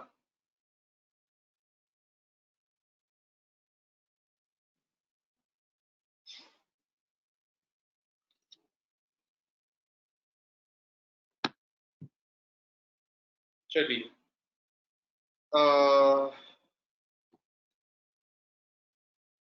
ये हो सकता था कि, सॉरी, हाँ, एक एग्जांपल, जिस समय की हम बात कर रहे हैं उस समय पर कोल्ड वॉर चल रहा था और सोशलिस्ट आइडियोलॉजी जो है वो हर तरफ, भले ही मतलब एक सेक्शन में थी, लेकिन उसकी एडमिनिस्ट्रेटिव इनएफिशिएंसी सामने आ रही थी, यानी गवर्नमेंट कंट्रोल की इनएफिशिएंसी सामने आ रही थी, ठीक। और प्रिवेलिंग इकोनॉमिक ट्रेंड्स जो थे वो ये दिखा रहे थे कि अगर आप ओपन मार्केट की तरफ जाएंगे, फ्री मार्केट की तरफ जाएंगे तो आप ज्यादा प्रॉस्पेरिटी ला पाएंगे। लेकिन हमने जानबूझ करके अपने पॉलिटिकल ट्रेंड्स के हिसाब से इकोनॉमी को मोल्ड करने की कोशिश की, यानी कि एक्चुअली जो प्रिवेलिंग ट्रेंड्स थे वो हमने पॉलिटिकल ट्रेंड्स से मोटिवेट होकर के हमने इकोनॉमिक डिसीजंस लिए। कितने लोग मेरी बात समझ रहे हैं? Till 1970s it was relatively clear कि भैया जो वेस्टर्न नेशंस हैं they are more prosperous, countries with relatively open market are more prosperous, right. लेकिन हमने क्या किया कि हम एक पॉलिटिकल ट्रेंड्स के हिसाब से कि भाई हमारा जो भी है सिस्टम उसके हिसाब से हम कोशिश करते रहे, हमने एक इंडिपेंडेंट वे चार्ट आउट नहीं किया, ठीक है। Public sector banks can give preference to priority sectors in advancing loans, ठीक है। Thus nationalization promotes efficiency. Political trend समझ नहीं आया। Political trend का मतलब ये है कि उस टाइम पर जो भी लीडरशिप हो या जो भी आपका पार्टी हो, वो उसकी क्या वो है, ठीक है ना, उसका क्या आइडियोलॉजी है या वो किस तरफ जाना चाहती है, ठीक है। तो अब उस समय झुकाव था सोशलिज्म की तरफ, इंदिरा जी ने सोशलिस्ट वर्ड डलवाया 42nd कॉन्स्टिट्यूशनल अमेंडमेंट में और सब कराया, तो उसी हिसाब से उन्होंने इकोनॉमी भी वो कर ली, ठीक है, rather than charting out an independent strategy या डेटा बेस्ड स्ट्रेटजी, कि आप एक एनालिसिस करती हैं अच्छा भाई किस कंट्री में किस तरह की पॉलिसीज हैं, किस कंट्री को किस पॉलिसी से कितना फायदा हुआ। If you see today, if you minus Cuba, right, there is no socialist state जो सक्सेसफुल हुआ। क्यूबा को हटा दें तो कोई भी सोशलिस्ट स्टेट सक्सेसफुल नहीं हुआ। इवन क्यूबा भी मतलब ठीक है, वो उनका कुछ चीजें उनकी अच्छी निकल गई, हेल्थ केयर और ये सब अच्छा निकल गया, ठीक है। Even this your क्यूबा वाले अंकल जी, क्या नाम है उनका, कास्त्रो, फिदेल कास्त्रो और चे गुवेरा की जो एक राइवलरी है कि कैसे चे गुवेरा को बोलीविया भेजा, फिर बोलीविया में चे गुवेरा की डायरी थी, डायरी में वो लिखते थे कि मैं वायलेंस का आदी हो गया हूँ, ये हो गया हूँ, वो हो गया हूँ, फिर चे गुवेरा मरे, फिर वो डायरी पब्लिश हो गई, फिर तो लोग जो चे गुवेरा का एक हीरोइज्म वो करते थे उनको थोड़ा धक्का लगा, लेकिन क्योंकि बाद में एक छवि चाहिए थी तो चे गुवेरा को वो कर दिया गया, ठीक है। खैर वो सब स्टोरीज अलग है। Public sector banks can give preference to priority sectors in advancing loans, यानी कि भाई हमको लगता है कि हमको एग्रीकल्चर को लोन देना है, हमको लगता है कि हमको एमएसएमई को लोन देना है, housing sector, education sector, health sector, जो भी है, जिन भी सेक्टर को प्रमोट करना है, जो भी हमें लगता है कि हमारे लिए प्रायोरिटी सेक्टर, हमने उनको लोन दे दिया, ठीक है। तो वो ध्यान रखिए। Commercial banks affect money supply via public deposits, such power should be with government banks. भैया अगर सरकारी बैंक नहीं होंगे तो लोगों का बैंकिंग सिस्टम में भरोसा नहीं होगा, यदि लोगों का भरोसा नहीं होगा तो लोग डिपॉजिट नहीं करेंगे, यदि लोग डिपॉजिट नहीं करेंगे तो क्या होगा, हमारे यहाँ मनी सप्लाई डिस्टर्ब होगी, मार्केट में पैसा ही नहीं आएगा, ठीक है। और मार्केट में पैसा नहीं आएगा तो फिर हमारा कोई बिजनेस ही नहीं चलेगा। ठीक, तो start and run the public sector undertaking to promote socialist cause and welfare government require enormous financial requirements। भाई इनका मॉडल था कि हम जो है वो वेलफेयर इकोनॉमी की तरफ जाएंगे, हमारे अपने गवर्नमेंट बॉडीज होंगी जो हेल्थ एजुकेशन और ये सारी चीजें प्रोवाइड करेंगी, उसके लिए आपको इंफ्रा बनाना था, उसके लिए आपको 10 तरह की और चीजें चाहिए थी, उसके लिए चाहिए था आपको पैसा। और पैसा चूंकि आपने ऊपर देखा कि पब्लिक सेक्टर में पहले लोन मिल ही नहीं रहा था, पैसा था ही नहीं, तो कहाँ से लाएं? बात समझ रहे हैं मेरी? तो वो चीज ध्यान रखिए। कितने लोगों को ये बात समझ में नहीं आई? कितने लोगों को ये बात समझ में नहीं आई?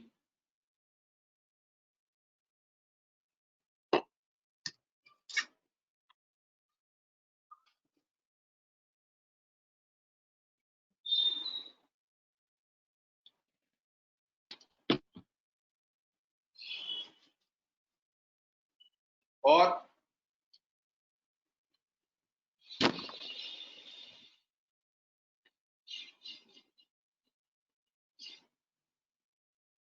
राइट,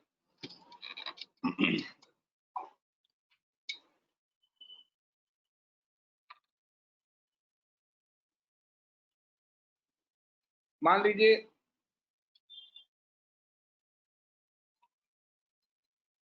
गवर्नमेंट हॉस्पिटल्स हैं, आप चाहते हो कि भैया हम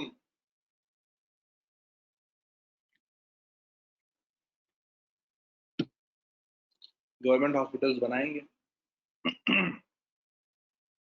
ठीक है, डॉक्टर रखेंगे, ठीक है, अफोर्डेबल हेल्थ केयर देंगे, बहुत बढ़िया।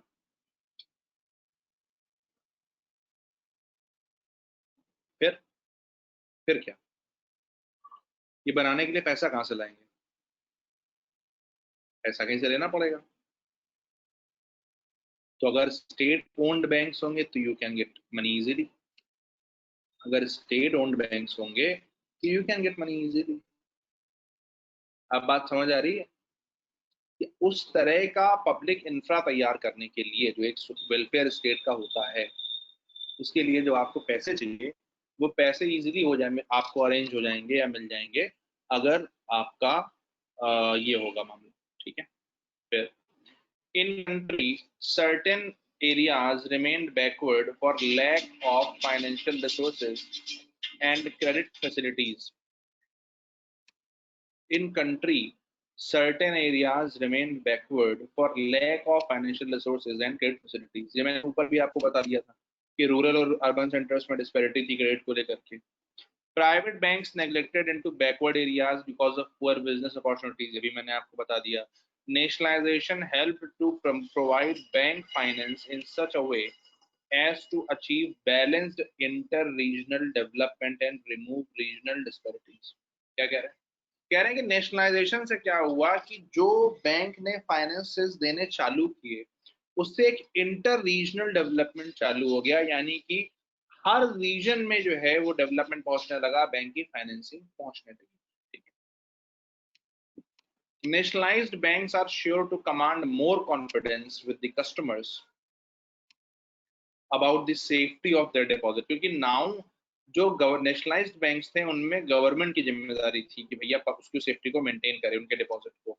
Besides this, the planned government of planned development of nationalized banks will impart greater stability for banking structure। ये सोचा गया था कि भैया अगर हम आज 2 करेंगे, अगले साल 4 बैंक्स करेंगे, एक प्लान तरीके से हम 10, 15, 20 नेशनलाइज्ड बैंक्स बना देंगे तो हमारा जो फाइनेंशियल स्ट्रक्चर होगा वो बहुत, बैंकिंग स्ट्रक्चर होगा वो बहुत स्टेबल हो जाएगा। हाँ या ना? इसमें कोई डाउट है?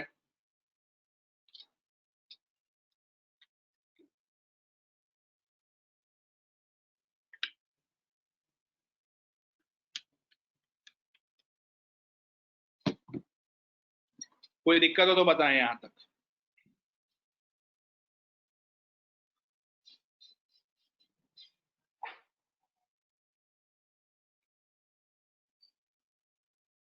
राइट, यानी कि जहां से लगभग हमने स्टार्ट किया था उसके बाद जो मैंने पूरी कहानी सुनाई वो लगभग आसपास ही थी सर। ठीक है,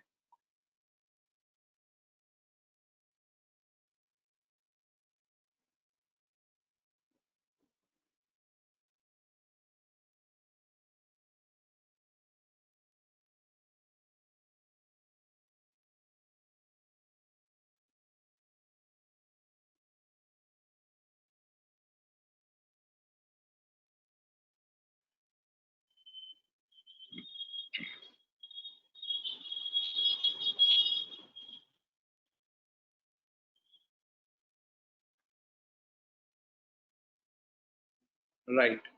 चलिए अखबार की तरफ चलते हैं।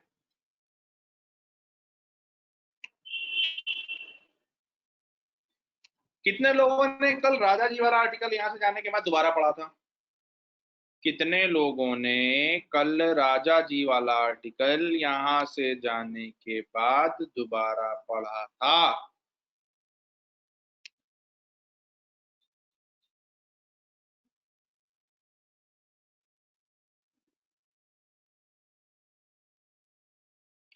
सभी लोग राजा जी वाले आर्टिकल के नोट्स बना करके लाएंगे। एक पेज के नोट्स बना करके लाएंगे।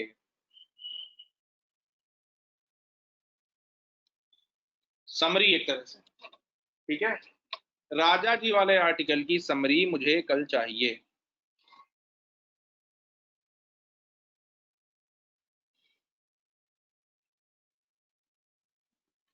राइट, तो now let's talk about Jammu and Kashmir. एक आर्टिकल में बहुत कुछ कन्वे किया है। ये जो फोटो दिख रही है जरा इसके नीचे देखिए क्या लिखा है। जो फोटो दिख रही है इसके नीचे देखिए क्या लिखा हुआ है।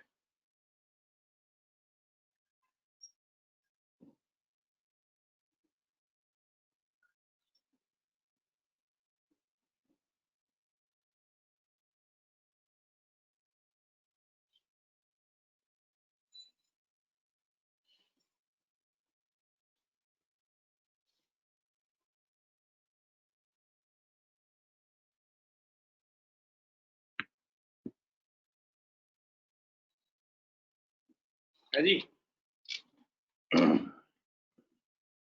ये भी भाई कश्मीरी है। ये भी जो है वो कश्मीर ही है जहां पर कहा जाता है कोई फ्रीडम नहीं है। सरकार तो साहब बिल्कुल एकदम खून की प्यासी हो गई है। और ये लोग भी मुस्लिम समुदाय से ही आते हैं, ऐसा भी नहीं है कि ये मुस्लिम नहीं है ना, तो ये ध्यान रखिए। खैर, इस आर्टिकल में दो तीन चीजें, मैडम को बढ़िया इंटरव्यू देने का प्लेटफॉर्म बन रहा है। मेरी मम्मी गई थी श्रीनगर, एकदम बढ़िया नेट चल रहा है वहां। अरे ये सब परसेप्शन है भैया फालतू का। मतलब 3G से 4G के लिए लड़ाई है, आप समझ लीजिए।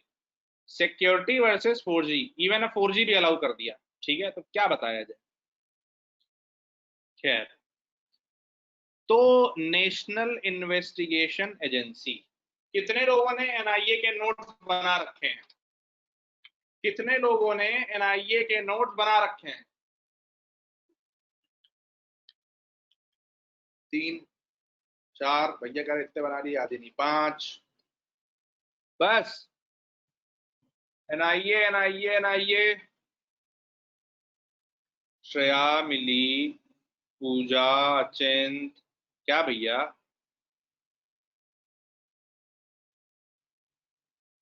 NIA के नोट्स बनाइए।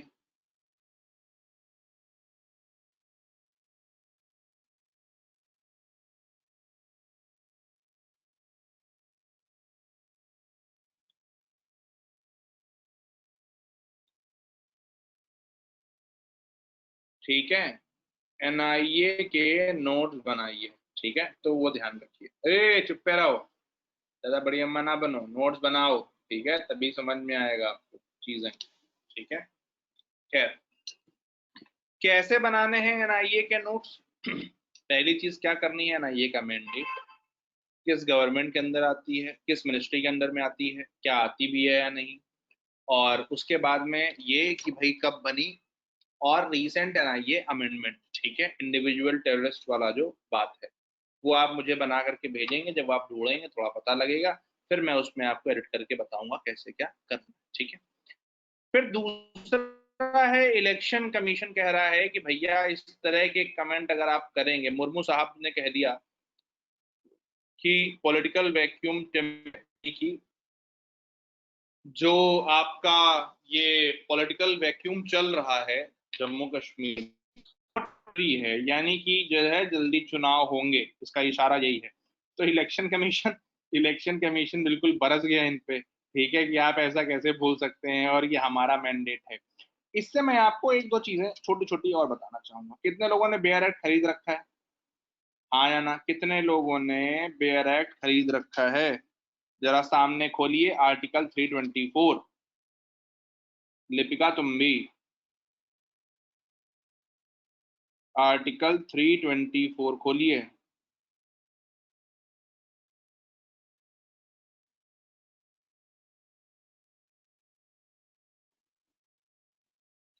क्यों भैया, अभी तक क्यों नहीं लिया? जिन लोगों ने नहीं लिया उन्होंने हैं,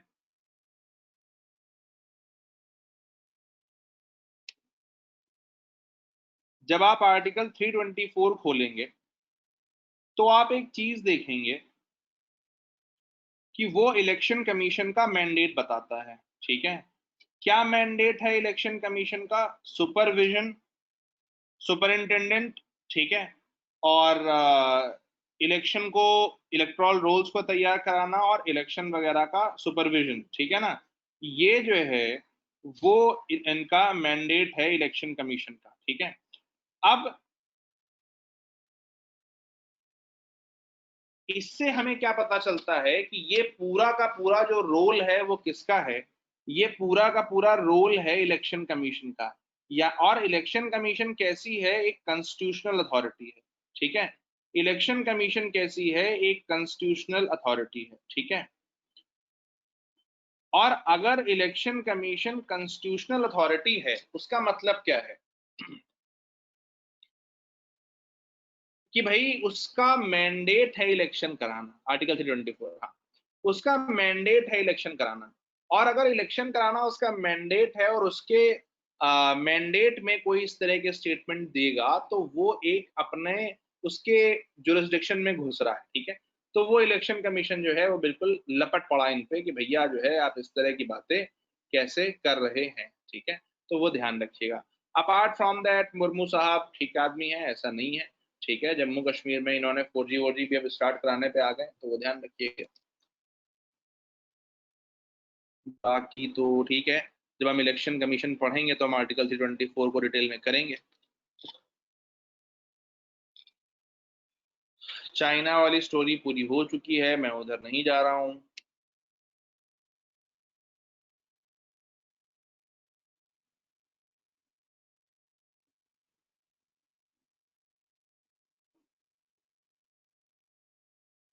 ये भी देखिए एक बड़ी स्टोरी है कि Delhi riots murder accused was a 2008 murder convict out on the bail. कौन? ये कोई नरेश त्यागी हैं। यानी कि राइट्स में ऐसे ही हिस्ट्री शीटर्स का यूज किया जाता है, जनता नॉर्मल इन्वॉल्व नहीं होती है, ठीक है। फिर इसमें एक आठ चीज आती है बिजनेस एडवाइजरी कमेटी की, बीएसी, बिजनेस एडवाइजरी कमेटी। जब आपका पॉलिटी में पार्लियामेंट हम पढ़ेंगे तब मैं इसको पढ़ाऊंगा, लेकिन फिलहाल के लिए इतना समझ लीजिए कि हर हाउस में, चाहे वो लोकसभा हो चाहे वो राज्यसभा हो या जो कुछ भी हो, हर हाउस में कौन सा बिजनेस किस दिन होगा, कौन सा बिल किस दिन रखा जाएगा, हाउस कन्वीन कब होगा, क्या होगा, ये सब जो है, और हाउस का एजेंडा क्या होगा, कन्वीन तो नहीं, हाउस का एजेंडा जो है वो क्या होगा, कितनी सिटिंग्स होंगी, किस दिन क्या रखा जाएगा, ये सब कौन डिसाइड करता है? ये सब डिसाइड करते हैं आपके बिजनेस एडवाइजरी कमेटी वाले, ठीक है। तो बिजनेस एडवाइजरी कमेटी जो है वो हर हाउस में होती है, इसको आप ध्यान रखिएगा।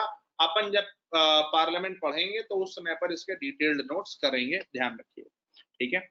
बाकी इसमें गवर्नर वर्सेस सीएम चल रहा है, that is a very common theme of all the years. हर बार हम उसे करते हैं, इस बार भी हम जब उचित समय आएगा तो हम गवर्नर वर्सेस ये वाला जो पूरा टॉपिक है उसको हम करेंगे, इसको ध्यान रखिएगा, ठीक है। फिर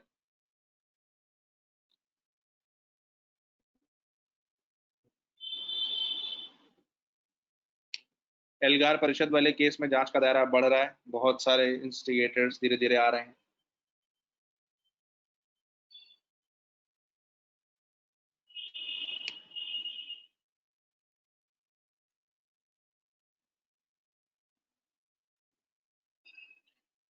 पे डिलेड, स्कूल बड़ा अच्छा लग रहा है लेकिन सैलरी नहीं है टीचर्स की। ये होती है फ्री राइडिंग जिसकी मैं बात कर रहा था थोड़ी देर पहले आपको, ठीक है।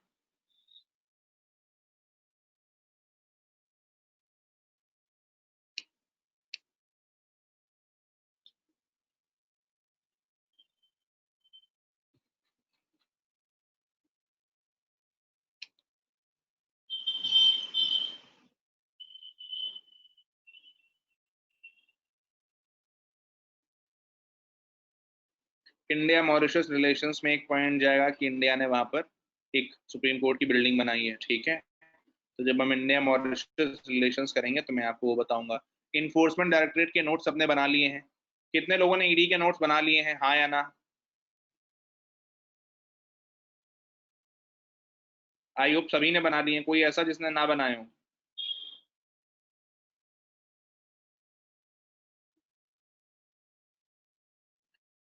जिन्होंने नहीं बनाए हैं वो ईडी के नोट्स बनाइए, नोट्स बना करके भेजिए, ठीक है।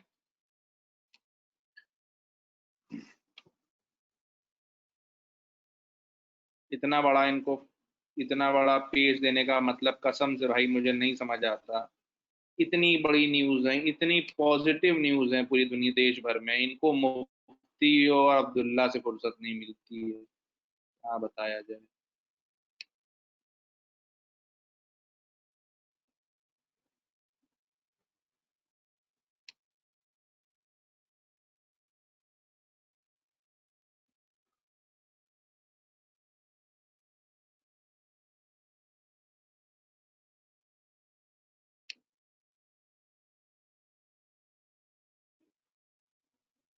हाँ भाई, नेशनल ग्रीन ट्रिब्यूनल एनजीटी 2010 में बना, क्वासी जुडिशियल बॉडी है, ठीक है।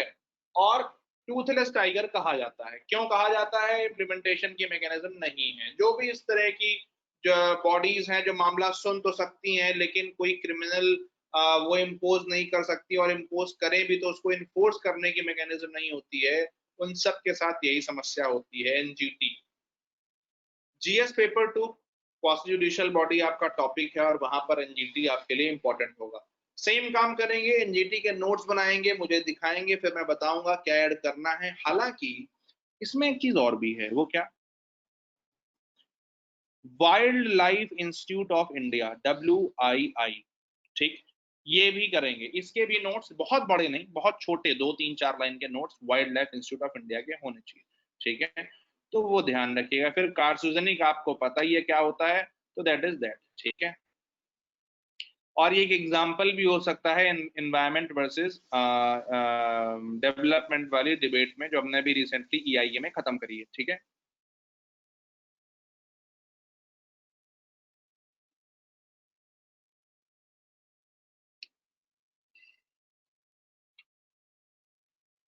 President Xi's long game China अब आपके लिए हलवा होगा। आई थिंक आपने शी की पूरी कुंडली पढ़ रखी है, राइट? इसमें सेम चीज है, देखो शी जिनपिंग थॉट का मेंशन है। जिन लोगों को कुछ लग रहा हो उनको दिखा देता हूँ, ये देखो वही शी जिनपिंग थॉट है, वही 2007 वाला मामला है, terror anti corruption campaign, terrorise wave, ठीक है। पूरा डेंग जाओपिंग कियरा की बात हो रही है 1982 में, ठीक है। न्यू गाइडलाइंस, ठीक है। पोर इंटरेस्ट, सारी चीजें वही हैं जो हम लोगों ने चाइना वाले लेक्चर में, चाइना वाली सीरीज में कर रखी हैं, ठीक है। जिन लोगों ने आर्टिकल पढ़ा होगा उनके लिए रिवीजन लगा होगा, जिन्होंने आर्टिकल नहीं पढ़ा वो पढ़ेंगे तो उनको रिवीजन लगेगा, ठीक है। तो वो ध्यान रखिएगा।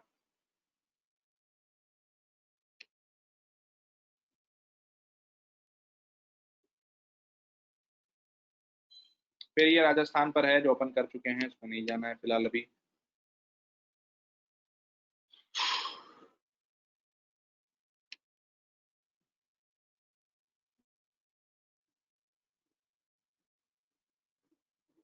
A rural recovery, I would not recommend to do these things of articles. अभी ये छोड़ दो, ठीक है, ये सारे के सारे आर्टिकल छोड़ दो कि कोविड पेंडेमिक के बाद में बहुत ज्यादा बॉल टू बॉल गेम आता रहता है, ठीक है।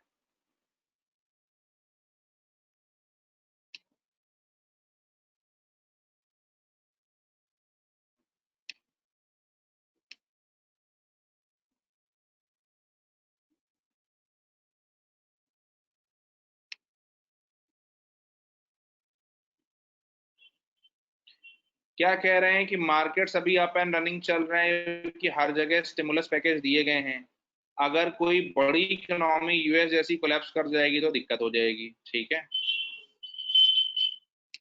फ्लोर टेस्ट क्या होता है ये मैं आपको बताऊंगा। मर्जर ऑफ बीएसपी मैंने बताया था ना, 2/3 पार्टीज, 2/3 याद है सभी को, मैंने बताया था कि अगर लेजिस्लेटिव जो मेंबर्स हैं उनके 2/3 अगर ज्वाइन कर लें तो वो आप मान लिया जाता है कि वो मर्जर हो गया है, ठीक है।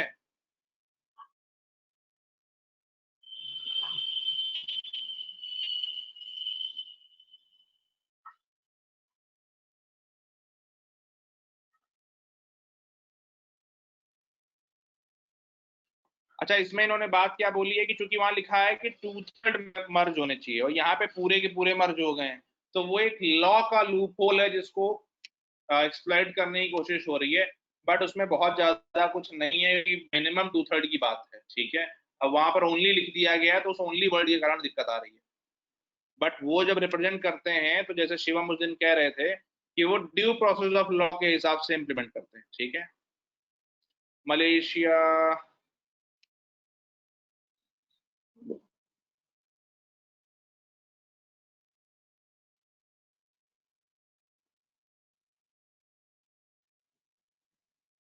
Right, 3 billion animals harmed in Australian bushfires, WWF। अगला काम आपको क्या करना है, WWF के नोट्स बनाने हैं एज अ टर्म, WWF के नोट्स बनाने हैं एज अ टर्म, ध्यान रखिएगा।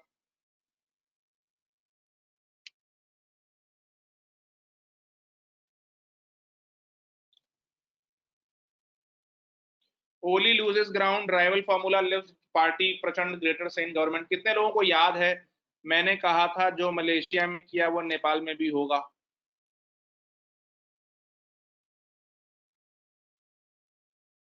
ठीक है। These guys not understand that this is not the same India who you used to sit on fence and watch things, right? Right.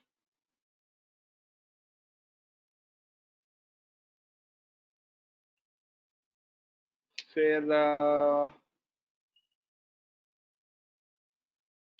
Bharat vaccine काम चल रहा है, भारत टेक का, ठीक है। बैंक्स एनबीएफसीज, ये वाला आर्टिकल जब बैंकिंग खत्म होगी तब आपको समझ में आएगा कि एनबीएफसीज क्या होती हैं क्या नहीं होती हैं, ठीक है। ये है, ठीक भाई। तो ये आपका न्यूज़पेपर है, ठीक है। आपका जो कल का काम है वो समझिए, पहली चीज तो जो भी तक पढ़ाया वो रिवाइज करेंगे। नंबर 2, जो राजा जी वाला आर्टिकल था, ठीक है, उसको आप राजा जी वाला आर्टिकल और आज का जो विजय गोखले वाला आर्टिकल था, उन दोनों आर्टिकल को आप समरी देंगे मुझे। विजय गोखले वाला आर्टिकल तो आपके लिए बहुत हलवा होगा क्योंकि पूरा चाइना सीरीज से ही है, सुयोधन ने जो वो बुक रिव्यू दिया है उसमें भी लगभग सेम चीज है, शुरुआत वाला आइडिया ही है पूरा, ठीक है। तो इन दोनों की समरी आप मुझे एक एक पेज की बना करके देंगे, ठीक है, और फॉर्मेट का विशेष ध्यान रखेंगे। कोई और डाउट हो, समस्या हो किसी को तो बताओ, आज यहीं तक।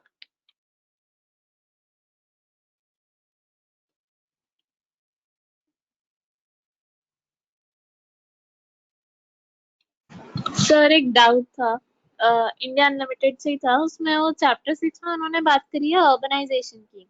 तो हमने जब पढ़ा था अर्बनाइजेशन तो हमने उसको एक बुरी तरीके से देखा था, लेकिन उन्होंने जब बात करी है तो उन्होंने कहा है कि हमें अर्बन एरियाज और बनाने चाहिए, तो वो कितना सही है?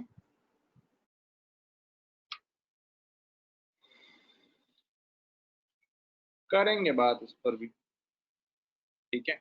इसलिए क्योंकि सी व्हेन वी से अर्बन एरिया ज्यादा बनाना चाहिए, तो हमें लगता है कि हम अर्बन स्पेसेस जो ऑलरेडी हैं उनको ओवरबर्डन ना करें।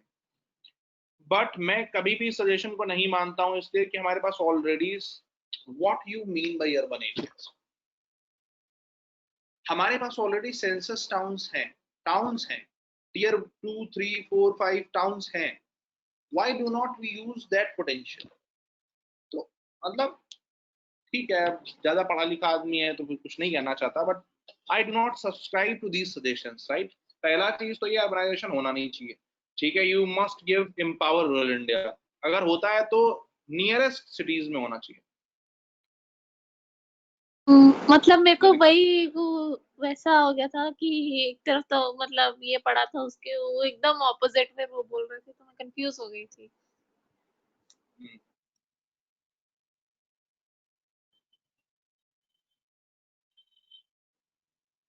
कोई दिक्कत और?